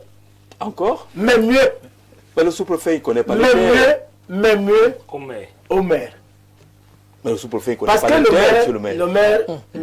le maire est censé gérer les questions foncières. Quand ça ne va pas, on va se plaindre. Il gère de fait. C'est à la mairie, il gère de fait. Vous voyez un Mais peu. sauter le chef traditionnel, le chef qui lui traditionnel- est attaché à ces terres, Non. qui les connaît les yeux fermés. Non, ce sont les fossoyeurs. Il dit que le chef de chez vous. Le chef de mon village. Pas tous là. Non, Mais celui de chez vous, là, il est. le chef de mon village, en tout cas, je vais le dire, ce n'est pas un secret. Elle a donné tout. On ne parle pas comme ça d'un chef. Non, elle a donné genre 5 km. C'est très grave parce que après ça, ce sont les armes qui vont parler. Quand on vient, on vous arrache tout un village comme on a fait chez les Babas. Regardez, monsieur, il a les cheveux blancs. Il est gris. À cause de ça, mais peut-être il n'a pas le courage d'affronter. Il y a des endroits où on a vu des populations affronter le préfet et les forces de l'ordre. Et les cas sont devenus légion. Donc, moi, je dis qu'on aurait mieux fait de donner à une personne susceptible et dont on peut supposer avoir des capacités à pouvoir comprendre les problèmes fonciers. Est-ce qu'il y a mieux que le chef de village? Non, le Pour mieux maire. comprendre les questions Le maire. foncières. Le maire. Le maire des plis fermés, là, il connaît même pas là où les maires. Même les chefs, François, est-ce que c'est c'est mal pensé que de donner sur le processus d'attribution des titres fonciers une responsabilité fondamentale, celle de base, le socle, au chef traditionnel? J'allais dire oui et non. Non, dis oui. Voilà. Mais sauf que je suis obligé de poser un peu une analyse là-dessus parce que, voyez-vous, selon que vous êtes sur certaines aires sociologiques, Jean-Jacques, vous verrez que si vous prenez le cas de la région du centre, que je connais un peu, je vous assure que si vous mettez la population face à leur maire, face à leur chef, ils vont vous dire, mieux cette histoire reste chez le préfet ou chez le sous-préfet, chez l'autorité administrative. Pourquoi? Parce que le problème n'est pas le chef. Le problème, nous on respecte nous sommes en train de... Ça ne se pose pas. Ça ne se pose pas. Nous allons arriver parce que oui. Les chefs chez nous, dans la plupart des cas, ils ne jugent pas d'une certaine probité morale et d'une certaine crédibilité. Ça, c'est d'abord le premier problème qu'il y a chez nous. Voyez-vous que si vous prenez d'autres communautés, par exemple la communauté de l'Ouest, c'est bien organisé, c'est bien structuré. Il y a même des décisions que le chef ne peut pas prendre seul, parce qu'il y a les notables. Et il les respecte. Même chez vous aussi. Et il les respecte. Non, chez nous, le chef ne respecte pas. C'est le principe. C'est le principe qu'il ne respecte pas et ne tient pas compte de la vie de ses notables. Voilà le problème, parce que la décision doit toujours être consensuelle. Ça, c'est la première chose. La deuxième chose étant que si vous remontez peut-être vers le nord, c'est normal, vous allez voir que les gens respectent le lamido, ils respectent les chefs et ainsi de suite. Et un peu plus dans le centre, Jean-Jacques, et à l'est, vous allez voir que il y a comme les populations, les leaders, les représentants des populations au niveau de la chefferie sont un peu plus enclins à la corruption. Ils sont un peu plus manipulables. Si vous allez un peu plus loin, vous allez comprendre pourquoi. Et c'est en cela qu'on n'est pas très d'accord avec le fait... ici. Non, là, je ne l'accuse pas. Et ici, c'est d'abord les questions d'individus. Mais dans le fond, le principe que retient cette lettre circulaire, c'est qu'on ne peut pas parler des terres d'un village sans parler de chefs. Voilà. Sauf qu'aujourd'hui, l'élite peut acheter un individu. Si vous allez dans nos villages, apprenez 10 villages dans le centre. 7 chefs sont contestés ou contestables. 7 sur 10. Donc cela suppose que c'est... Parce que dans la plupart des cas, l'élite impose déjà même le vote ou bien l'adoubement d'un chef. Il s'agit de désignation. On est arrivé au vote, à l'élection. À l'élection. Et vous allez voir les conflits un peu partout. On quitte ce niveau-là. Et c'est pour cela que je vous disais encore que quand il y a le jeu des intérêts, quand il y a l'enjeu, il y a un problème qui se pose. Et maintenant, si nous devons réellement résoudre ce problème, nous sommes sur les questions de décentralisation, nous sommes sur les questions de développement territorial, nous sommes sur les questions de développement local. En cela, le maire ne peut pas être exclu. On ira Est-ce que le maire n'est pas dans les commissions? Là, on est à une étape. Non, le maire n'a jamais été dans une commission. On est d'abord à une étape. Je vais vous prendre un cas simple à ce moment-ci, Jean-Jacques. Il y a un projet, par exemple, qui va sur une commune, peut-être au niveau de la région. Vous plus faire confiance au maire qu'au chef du village? Oui, dans la mesure où le chef... Le maire de l'électorat. Le maire Le véritable problème avec le chef, c'est que le chef peut être là pendant 20 ans. Oui. Le chef ne peut être remplacé, je peux me tromper, Saint-Hilaire va préciser, excusez-moi. Le chef ne peut être remplacé que quand il décède. Ou alors il renonce. Non. Ou alors il renonce. Très souvent. On peut rapporter. On peut le destituer. C'est des cas rares. Mais le chef dans le Mais généralement, quand le chef est là, c'est pour plusieurs années. Tout à fait. Alors, vous voyez par exemple que le sous-préfet peut être muté. Puis s'il s'était permis d'avoir tout vendu. Si on peut toujours attaquer. Le problème c'est que s'il s'était assis sur un dossier, on peut le ressusciter après qu'il soit parti. Le maire même, comme vous avez dit tout à l'heure, il a un mandat, il peut partir. Mais confier une telle responsabilité à quelqu'un qui est là pour une aussi longue durée, c'est vraiment un risque qu'on a eu à prendre. D'accord, mais dans la balance des risques, comment on peut considérer que le chef qui est là, et dont les enfants vont hériter de la chefferie, est un plus grand risque que celui qui ne vous doit rien? Il peut vendre tout votre village et il part. Jean-Jacques, le sous-préfet, vous doit rien. Au niveau de la forme, on ne va pas interroger ses enfants demain. Le fait d'avoir d'avoir transféré un certain nombre de responsabilités de pouvoir au chef est une bonne chose sur le plan de la forme. Pourquoi? Parce que, voyez-vous, il y a quand même un document, il y a quand même une procédure, il y a quand même une posture qu'il faut toujours avoir. La lettre, la consultation et la lettre de non-objection qui doit venir, soit la chefferie de premier ou de deuxième degré. J'avoue que moi, je suis par exemple Jean Esso, je ne sais pas où se trouve la chefferie de premier degré de mon département. Donc, voyez-vous, c'est pour vous dire que ce n'est pas toutes les communautés qui sont structurées, telle sorte qu'on retrouve un chef de deuxième degré, un chef de premier degré. C'est pas sur tout le territoire national. Donc, il faut encore aller prouver, et là, ça pose un problème aujourd'hui, c'est qui donc devient chef? Est-ce que, et il y a par moment, nous avons des... Je ne veux pas qu'on aille dans le débat de qui est chef, qui n'est pas chef, mais si on est au-delà, en fait, si on considère que le chef est là en respectant le droit qui l'installe à la chefferie, restons dans le chef normal, avant d'aller voir vos chefs là. La démarche, c'est pour ça que je vous dis, au niveau de la forme, moi je pense que la démarche est normale. Mais maintenant, si nous considérons les réalités actuelles et factuelles, nous allons nous rendre compte que les chefs sont pour beaucoup dans les souffrances que connaissent les populations et dans la spoliation des terres, dans l'accaparement des terres. Ils jouent un grand rôle. Mais maintenant, si nous poussons Jean-Jacques, la réflexion un peu plus loin, c'est au maire. On peut donner un ensemble de compétences, on pouvait céder un ensemble de compétences au chef, mais il fallait l'implication directe des maires. Parce que le ça, c'est une suggestion. Ici, on est dans la chefferie traditionnelle. Marcel, justement, nous devons pouvoir au chef traditionnel dans l'attribution des titres fonciers. Est-ce que ce n'est pas résoudre vraiment le problème à la base? Moi, je pense que le problème peut être résolu de cette façon-là. Parce qu'en principe, le chef est supposé connaître le terrain de chez lui. Vous avez dit supposé. Il est supposé. Ça, le chef. Et un vrai chef, il doit connaître l'étendue du terrain de son territoire.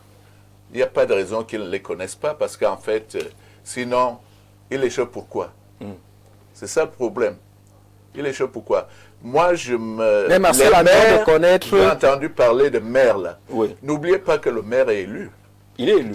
Il est élu, à un moment donné, il va partir. Mais le chef est supposé rester là. Il est supposé, sauf destitution. Sauf destitution, comme a dit monsieur le maire. Donc, en fait, moi, je pense qu'on peut... Est-ce que le chef est toujours en harmonie, en paix avec tous ces sujets? Jamais. Je ne pense pas. Vous pensez que lorsque le maire n'est pas... Lorsque le maire n'est pas... L'harmonie totale existe quelque part. Ça existe? Ça n'existe pas, mais Jean-Jacques, si un maire n'est pas... Si le chef n'est pas en bon terme avec un de ces sujets, vous pensez qu'il va lui délivrer les documents? Et si le maire est à la recherche... Et si ne le délivre pas, quelle est la voie de recours que le sujet a? Quelle est la la voie de recours. Moi, je pense, Jean-Jacques, excusez-moi, je pense que monsieur le maire disait ça tout à l'heure. Il y a beaucoup de textes en matière foncière et ça va faire beaucoup de problèmes. La première chose, Jean-Jacques, c'est qu'il faut interroger la légalité de la circulaire qui a été prise. Il y a en droit ce qu'on appelle la hiérarchie des normes. Au-dessus, nous avons la Constitution avec les conventions internationales. Oui. Ensuite, nous avons les lois. Ensuite, nous avons les décrets. Ensuite, nous avons les arrêtés. Ensuite, les circulaires. Et enfin, les directives. Une circulaire n'est pas de nature à faire grief, à créer des droits et des obligations. Et c'est ce que le ministre a fait au cas d'espèce. Il s'agit là d'un acte manifestement illégal du point de vue du droit. Dans l'affaire, il y a quand même un chapitre dans cette circulaire qui insiste sur les fondements juridiques de la circulaire. Je ne sais pas si vous avez lu ce chapitre-là également. Allez-y. Je vais vous dire quelque chose. Le décret qui organise la délivrance du titre foncier au Cameroun a été signé par le président de la République. Le décret de 76 modifié en 2005. C'est un décret du président de la République. D'où vient-il qu'une circulaire vienne à modifier? Parce que c'est de ça qu'il s'agit. C'est modifié à quel niveau? C'est modifié parce qu'on vous dit, qu'est-ce qu'on fait des commissions consultatives?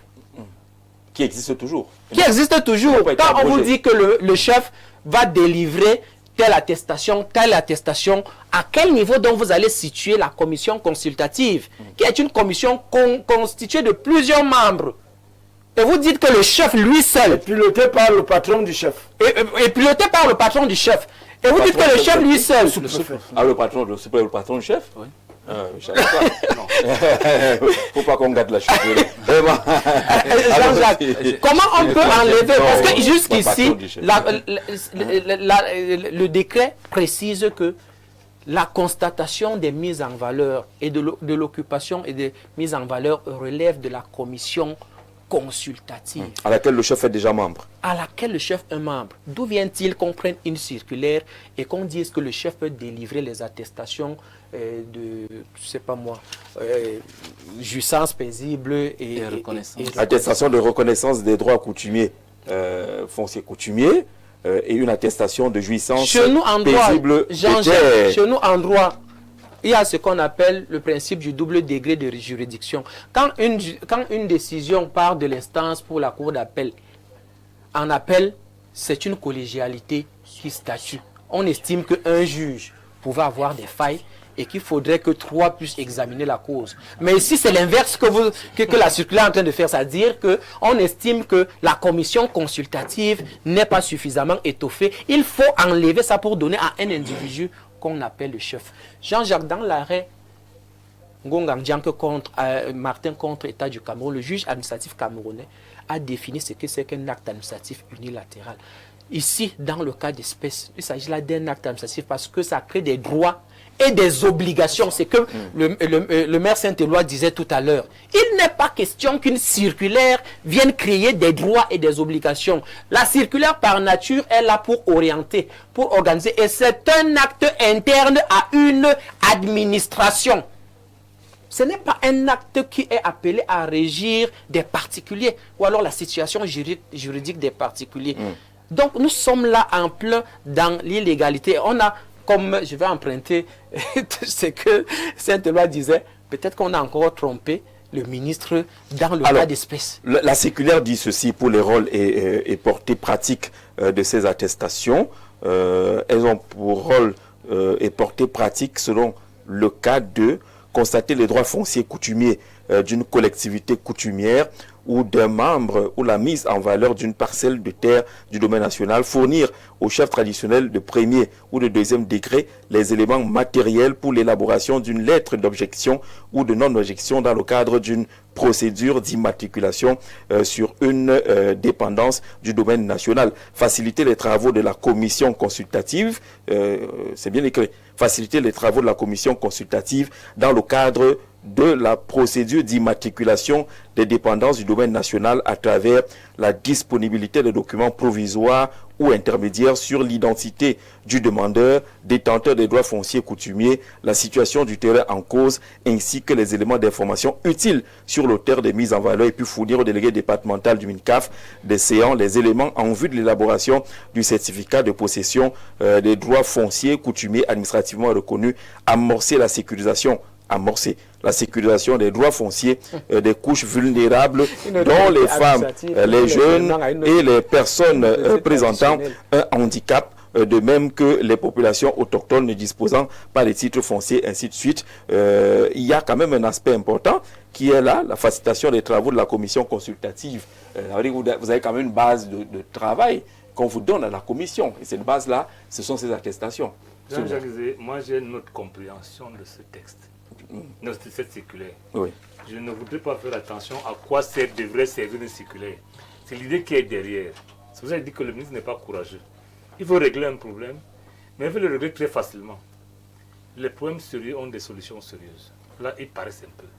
Mais il attaque, parce qu'il n'y a pas mieux qu'un chef pour faire ce que le ministre dit. Le problème maintenant, c'est que Yéba ici fait comme à l'époque, Timé Vunaro, c'est le père Jack Bauer. Il disait qu'il fait son travail, que les autres fassent les leurs. Ici, le problème qui se pose aussi par rapport au chef, c'est que comment on devient chef, ça, ce n'est pas son rôle. Oui, c'est pas son rôle. C'est pas son rôle. Je pense qu'il appartient maintenant au comité de désigner les vrais chefs. Ouais. À autant de ne plus venir fabriquer les chefs parce qu'ils ont pris de l'argent. C'est comme ça qu'il faut comprendre ça. En réalité, le chef agit avant la commission. Et je pense que c'est normal et c'est compréhensible. Monsieur le maire, la commission va donc faire quoi cette fois? Mais la commission va faire son travail. Oui. J'aimerais préciser qu'une commission, je parle sous le contrôle de monsieur le maire, quand une commission descend sur le terrain, moi j'ai fait des descentes avec les commissions, c'est avec les bottes. La commission descend sur le terrain, va toucher du droit, va sur le terrain même à immatriculer. Mais si maintenant on vous réduit la peine, le chef va s'en aller. Ah, le chef, lui, descend seul. Il décide et vous préparez le document là-bas. Jean-Jacques Zé, oui. Le ministre ne se trompe pas en disant le chef. Le conflit foncier. Mais il ne gère pas le chef. Il appartient aux autres. Le collège des notables qui élit le chef, le sous-préfet qui fait la descente pour... D'accord, on vous prend dans 2 secondes le temps pour l'intervenant d'achever son propos. Oui, donc le point se pose à ce niveau, mais je pense que le ministre est dans son rôle en le faisant. Les réparations judiciaires, légales, on peut le faire. Mais s'il ne le fait pas, parce qu'en fait, il donne au chef la capacité de dénoncer, y compris la commission consultative. C'est-à-dire que le chef vous dit que ce monsieur n'est pas d'ici. N'est pas d'ici. La commission dit le contraire. C'est en fait ce pouvoir qui ramène chez le chef qui me plaît, moi. D'accord. Maintenant, comment devient ton chef? C'est un autre débat. Ça, c'est un autre débat. Oui, allô, bonsoir. Très rapidement. Oui, monsieur, comment on vous appelle? Attends, je m'appelle Chofo. Ah bon, voilà. Oui, monsieur Chofo, on vous écoute. Allez-y, monsieur Chofo. Là.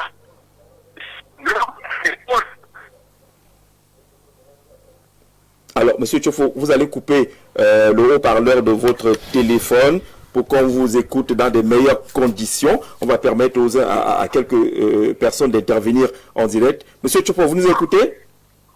Oui. Allez-y donc.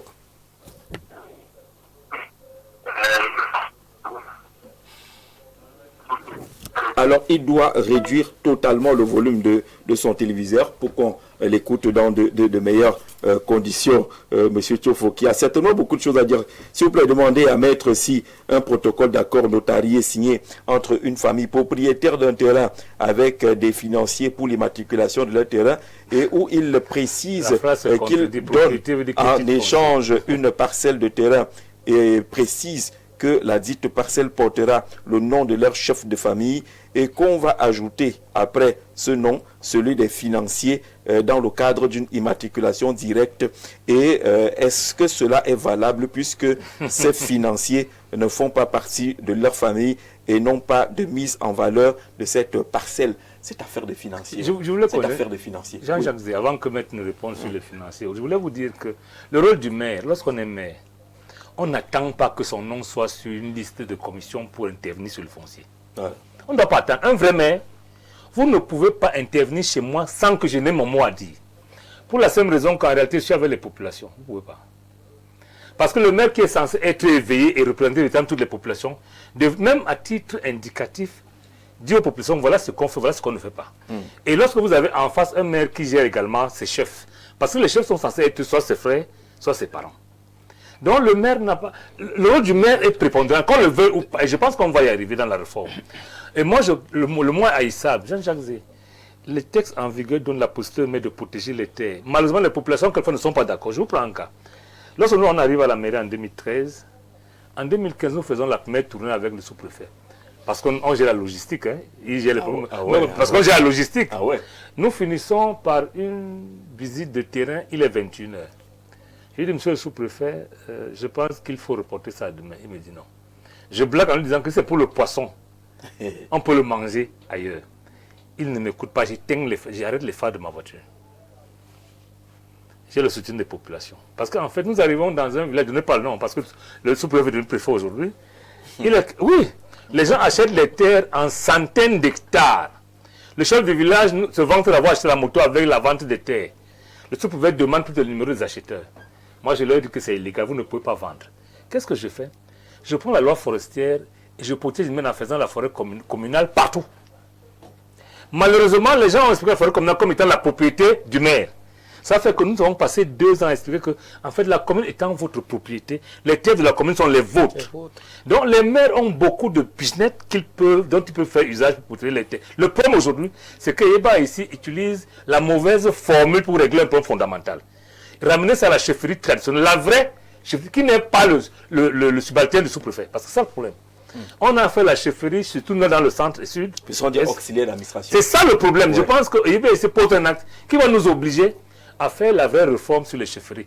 Que le chef ne se sente pas lié parce que le sous-préfet fait. Qu'il soit un collaborateur sous-préfet dans le sens de passer les informations, dans le travail facile, mais pas un subalterne où le chef, le sous-préfet dit je vais vous enlever. Donc le problème qui se pose là, Ebassi a encouragé. Maintenant la réforme doit intégrer ça. Si c'est trompé sur la régie des normes, non c'est vrai. Ce qu'il pose, c'est le chef doit être là-dedans avec une capacité. En réalité, le chef aurait dû rester membre de la commission. Non, moi j'ai vécu les commissions. Que vaut le chef dans cette commission? Rien du tout. Rien. Comment ça? C'est vrai, rien. Comment ça? Rien. Jean-Jacques, il ne revient pas au chef de dire qui quel est son rôle dans cette commission? Vous pensez que... Est-ce qu'il est souvent rempli une case? Jean-Jacques, comment vous pensez la commission a combien de membres? Une commission consultative. Vous pensez qu'on doit enlever une commission ou alors prendre les compétences dévolées à une commission? On n'a pas dit ça. Non, la commission n'a pas dit ça. Le gouvernement a dit qu'il facilite, qu'il délivre. Ça veut dire qu'il travaille avant la commission. Quand on vous donne une attestation de jouissance paisible, Jean-Jacques, quand on vous donne une attestation de jouissance paisible, quand on vous donne l'autre attestation qu'on a citée là, c'est déjà une présomption de ce que c'est vous qui avez, n'est-ce pas, cette terre-là. Maintenant, Jean-Jacques, quand on délivre ça, on vient de ramener... On attaque ça où? Quel est le recours contre cette... Il a dit que l'état qui se trompe va se raviser. Vous savez qu'il y avait l'abandon de courant coutumier, non? Qui était signé également par le chef. Tout à fait. Le ministre s'est rendu compte qu'il faut ce papier, mais il faut le transformer en un acte fort. Vous comprenez? C'est pour ça qu'il vous dit, et quand on dit la chefferie, ce n'est pas un nom. Je pense que notre texte doit venir dire comment le chef aboutit à signer ce papier. Et moi, j'ai dit, il faut commencer par quelque chose. S'il n'a pas le courage, mais là, il a eu le courage. Il faut commencer par là. Monsieur le maire, surtout que le ministre indique un détail. Il y a un premier document. Ce sont les préalables. Il dit, c'est d'abord la reconnaissance des droits fonciers. C'est moins pour l'acquéreur. C'est d'abord plus pour celui qui va céder, ou bien qui a l'intention de céder. Là, on va te reconnaître au village comme étant véritablement propriétaire, donc Saint-Éloi qui est propriétaire de tel espace d'abord, et qui est donc prêt à céder à un tel. Et par la suite, il vous indique donc que quand vous êtes au deuxième niveau, vous avez donc la jouissance paisible. Et bien après, donc, vous partez donc amorcer le processus. Donc moi je pense Mais que la commission prend donc la commission prend donc je crois que à mon avis c'est un travail préalable et c'est la normal forme n'est pas la qu'il ait bonne. pensé ainsi. Mais maintenant sur le plan sur les questions peut-être purement techniques liées peut-être aux formes et aux normes et à la hiérarchie des normes juridiques et tout ça, là-bas c'est un autre débat. Mais sur cet aspect, non mais c'est même sur un débat d'accord, parce qu'il ne demande pas sérieux, il n'élabore pas. C'est un débat très sérieux. Ça veut dire qu'une circulaire peut venir amender, modifier un décret du président de la République. Vous dites que ce n'est pas sérieux. Non, c'est même très sérieux. Parce que les gens se comportent comme si on va faire ces documents pour les gens qui achètent le terrain. Non, c'est pas pour les gens qui achètent. C'est pour les gens du village. En réalité, on rend la plus facile. C'est-à-dire qu'il faut que dans ton village, que tu sois reconnu comme quelqu'un qui est propriétaire. Oui. Et c'est normal que le chef le fait. Le chef le faisait avant, mais ça n'a pas la même valeur. Je pense qu'on va réparer les incohérences liées à la hiérarchie des normes et autres, mais c'est fondamental. Replacer la chefferie du village au centre des affaires foncières est important. D'accord, bonsoir à vous. Sur le plateau, le maire n'a pas sa place dans les affaires foncières. Celui de Kaélé ne connaît personne. Il a été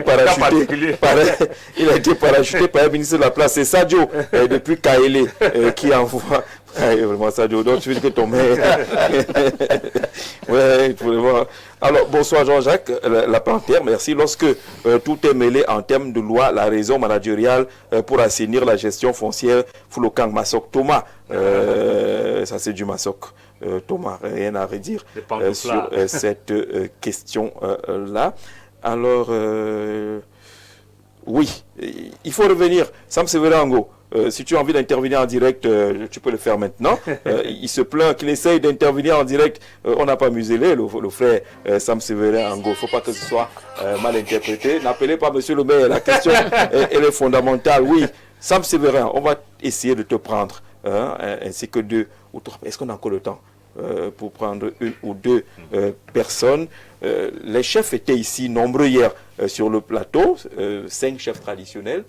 Ils ont applaudi des 2 mains, 2 même c'est peu. C'est normal. Cette circulaire, ils disent que maintenant un travail sérieux va être fait. D'ailleurs, voilà la photo au sortir. Il y avait un premier degré, 2e degré, les chefs de 3e degré qui disent bravo. Et ici maintenant la vérité va sortir.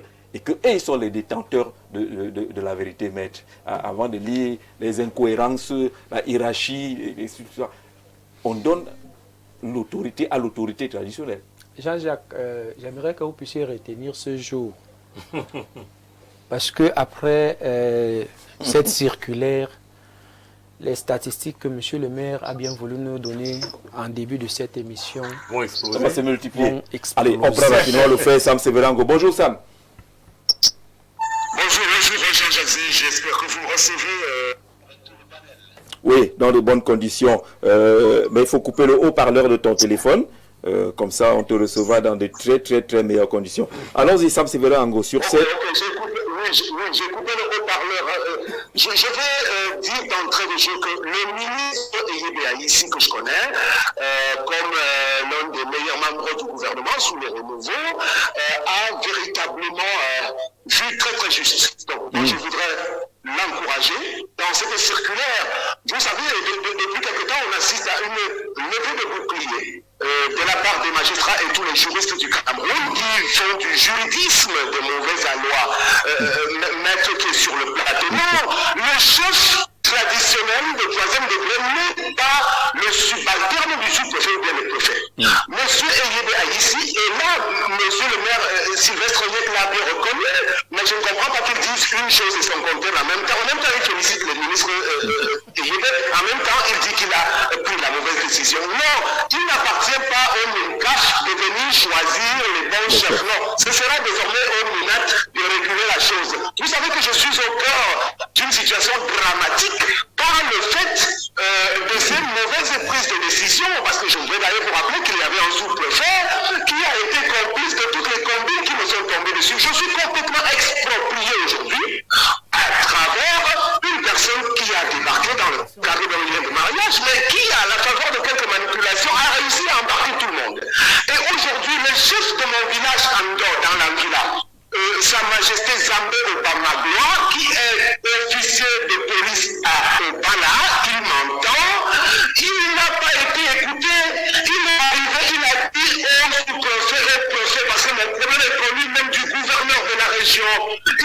je n'ai jamais rien signé à cette dame. Mais on n'écoute pas la voix du chef du village Andor. C'est ça le drame aujourd'hui. Il faut redonner toutes les autorités. D'ailleurs, Maître Eyouk, le chef ne va pas décider tout seul. Je pense qu'il sera entouré de notables quand même lorsqu'il va s'agir de dire que oui, celui-ci est un enfant du village, oui, celui-ci, voici les délimitations que nous connaissons à partir de nos ancêtres aujourd'hui.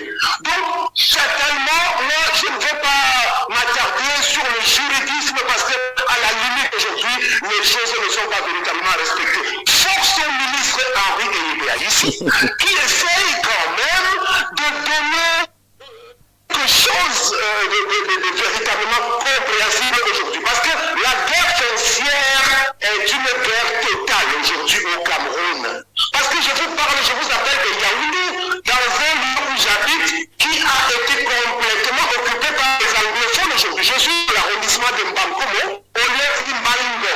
C'est un nouveau quartier qui est en train de naître grâce au fait qu'on a permis à la communauté des anglophones qui fuient la guerre au Monzo de s'installer allègrement sans souci. Donc à ce niveau-là, les chefs du village de cette communauté de Mbankomo ont reconnu qu'on peut attribuer des parcelles de terre à telle ou telle personne. Donc l'attestation de reconnaissance des droits fonciers et l'attestation de jouissance paisible, ce sont des choses essentielles qui devront être appliquées et reconnues d'abord par les chefs traditionnels. Réglez-t-il le problème à la fois? Parce que je vais me poser la question pour sortir rapidement. À tous nos juristes bien pensants, moi je sors de la bien-pensance camerounaise qui ne nous a jamais rien donné. Depuis donc que vous êtes là, les magistrats et autres, est-ce qu'on a su régler le problème? Non, le problème n'a jamais été réglé. Graduellement aujourd'hui, et je voudrais sortir par là en disant qu'il appartient désormais aux chefs traditionnels de se regrouper en association, de démontrer de tout leur sérieux afin que les enfants du Cameroun ainsi que tous ceux qui ont envie de bénéficier de parcelles de terrain puissent être protégés véritablement. C'est la contribution que j'avais à faire dans ce joli débat que vous êtes en train de mener. Merci Sam Séverin Ango pour cette intervention. Heureusement, on est sorti. Jean-Jacques, j'étais en train de dire que le conflit, le contentieux foncier va exploser. C'est pour ça que je vous demandais de retenir. Là. Oui. C'est pour ça que je. C'est pour ça que. C'est pour ça que. Cette réforme. Si aujourd'hui, Jean-Jacques, on va. Oui, allô, maître, ton prénom, deuxième. Oui, allô. On me prend plus, on prend certaines. Moi, j'appelle depuis le début de l'émission, on me prend pas. On vous a pris. On vous a donc pris. C'est le bon moment. Je voulais réagir par rapport. Oui, je voulais réagir par rapport à la question du foncier. Oui, allez-y. Moi, je suis Hassan Diop, depuis Tibati. Depuis Tibati. Oui, allez-y. Vraiment, quand vous faites des débats, quand on met avant les communautés, c'est un peu difficile. Moi, ma mère est camerounaise, mon père est sénégalais. Partout où vous allez, si vous cherchez le secteur de la moto, vous ne pouvez pas dire que tous les communautés doivent être représentées dans tous les secteurs. Moi, je connais une communauté ici au Cameroun, depuis que je suis là. Vous cherchez un boutiquier, vous ne trouvez pas dans cette communauté. Les boutiquiers, vous trouvez une seule communauté boutiquier, vous ne voyez pas. Vous trouvez les vendeurs de tomates, vous voyez que les mêmes communautés qui dominent. Vous cherchez les taxis motos, vous allez voir que certaines communautés ça n'y a pas de lion. Même les fonctionnaires, si on compte les policiers, on compte les gens, donc la question n'est pas de dire que les auditeurs des justices ont de telles communautés. Est-ce que les concours, on refuse certaines communautés de postuler? D'accord. On ne refuse pas. Allez au Mali, il y a une communauté qu'on appelle les Keïta. Les Keïta au Mali. Allô? Oui, mon frère, on t'écoute, hein, pour chuter. Oui, vous allez au Mali, les Keïta. Si une belle voiture part là, on dit que ça c'est les Keïta. Une belle voiture part, on dit que ça c'est les Keïta. D'accord. Donc la question n'est pas communautaire. On a compris l'essentiel de votre intervention depuis Tibati. On va sortir de l'émission Marcel Mebendier qui va repartir à Mimboman. Vous êtes à Mimboman quand même? Je suis à Mimboman. Oui. Au moins là. Au lieu du pont cassé. Non, pas dans ce secteur-là. Moi, je suis au lieu dit Don Bosco. Tout à fait. D'accord. Ça a été un peu. Alors, est-ce que la communauté est organisée pour faire des revendications, notamment je vous ai dit que on avait déjà eu à écrire et beaucoup de gens avaient signé la lettre que nous avions adressée au chef de l'État. J'avoue que pour cela, on est organisé parce qu'en fait, ce n'est pas un problème d'un individu, c'est un problème d'une communauté, d'un groupe. Donc, en fait, pour l'organisation, nous ne pouvons pas dire que nous ne sommes pas organisés. Et je crois que je vous avais dit que j'étais président de l'ASFESEM, c'est l'association fraternelle pour les élites du Fundi. Je suis le président de Yaoundé 4, du Fundi 4. Donc, en fait, vous voyez... et la question est souvent abordée. La question est abordée là-dedans. Et que dit le RGPM à propos? Le secrétaire général et le Premier ministère. Le secrétaire général du Premier ministère. Séraphin Magoula Fouda. Séraphin, qu'est-ce que vous voulez qu'il dise? Séraphin, il connaît notre problème, mais vous voulez qu'il dise quoi? Est-ce qu'il a la décision? C'est ça le problème. Qu'il s'engage tout au moins. Qu'on le voit apporter le dossier. Il est de cette communauté. Il est de cette communauté, voilà, qu'on n'est pas allé le voir pour lui poser le problème. Si c'est ça que vous voulez que je Mais il doit être au courant quand même, c'est une affaire. Il est au courant, ça date depuis longtemps. Il faut aller le voir. D'accord. Monsieur le maire, merci. Parce que là, ça pourrait être utile. C'est une piste. Il faut aller le voir. Il aurait même dû être créé par un membre de sa famille.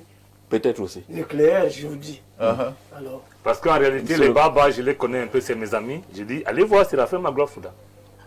Ok. Alors, monsieur le ministre, secrétaire général des services du Premier ministre. Votre famille est en danger. La famille est en danger. Les Baba ont besoin de vous. Vous êtes un fils. Les autres n'ont pas de terre. Ils ne peuvent pas en acheter. Le président est retraité.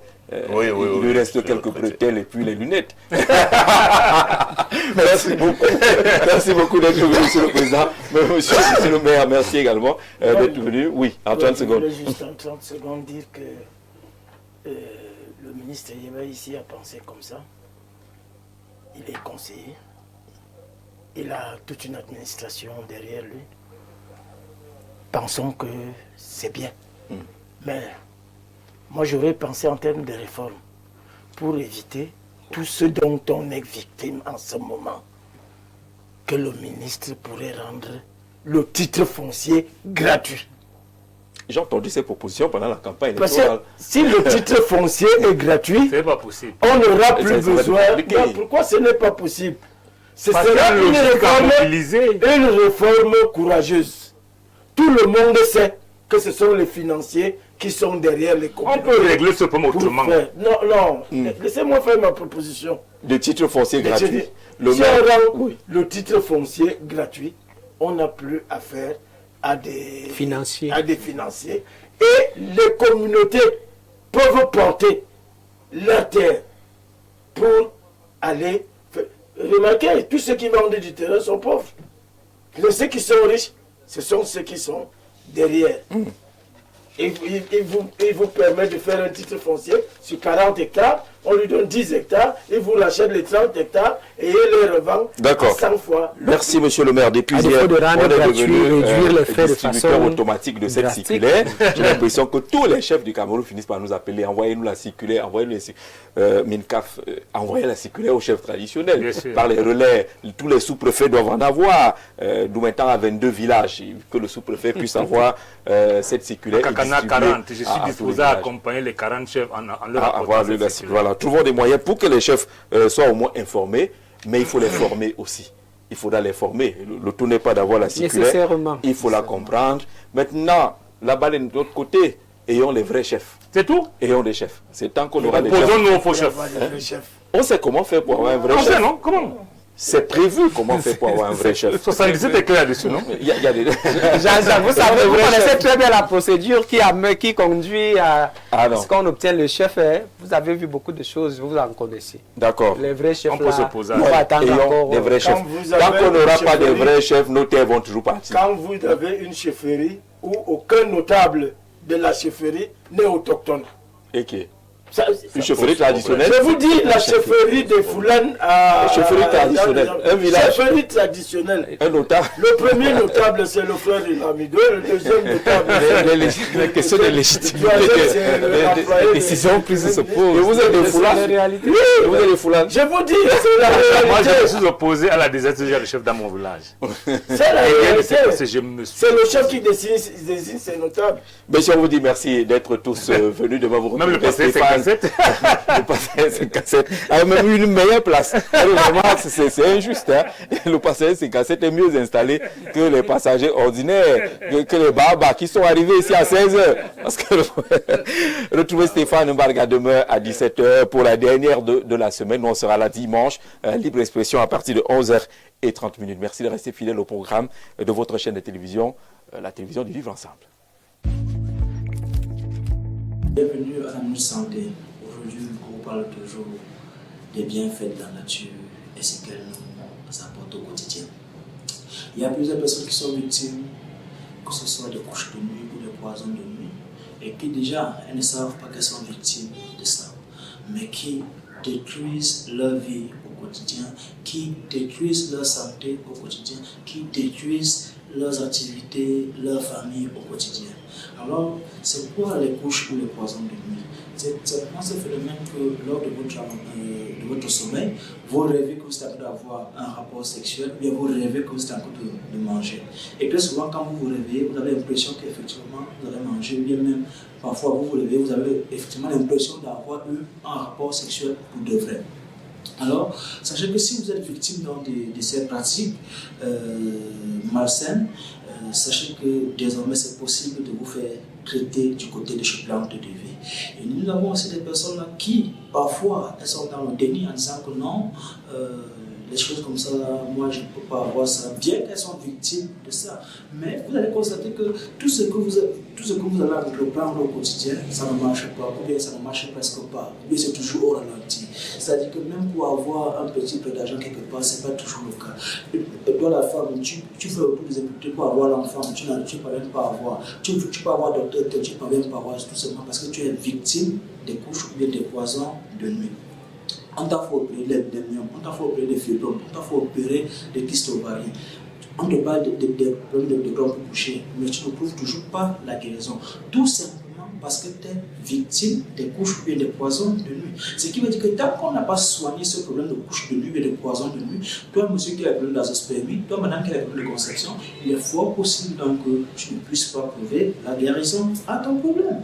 Et même ces messieurs qui ont le problème de faiblesse sexuelle et d'éjaculation précoce, il faudrait savoir que les couches de nuit entraînent aussi des problèmes de faiblesse sexuelle. Comme je l'ai expliqué, c'est-à-dire ça englobe tout la vie d'un individu. C'est-à-dire que ce soit au travail, que ce soit à la maison avec madame, que ce soit avec les enfants, ces enfants qui sont toujours malades, c'est monsieur qui a toujours une fatigue générale, c'est madame qui est toujours tensionnée, c'est-à-dire qu'il y a toujours des tensions autour de vous. Tout simplement parce que vous êtes victime des couches ou des poisons de nuit.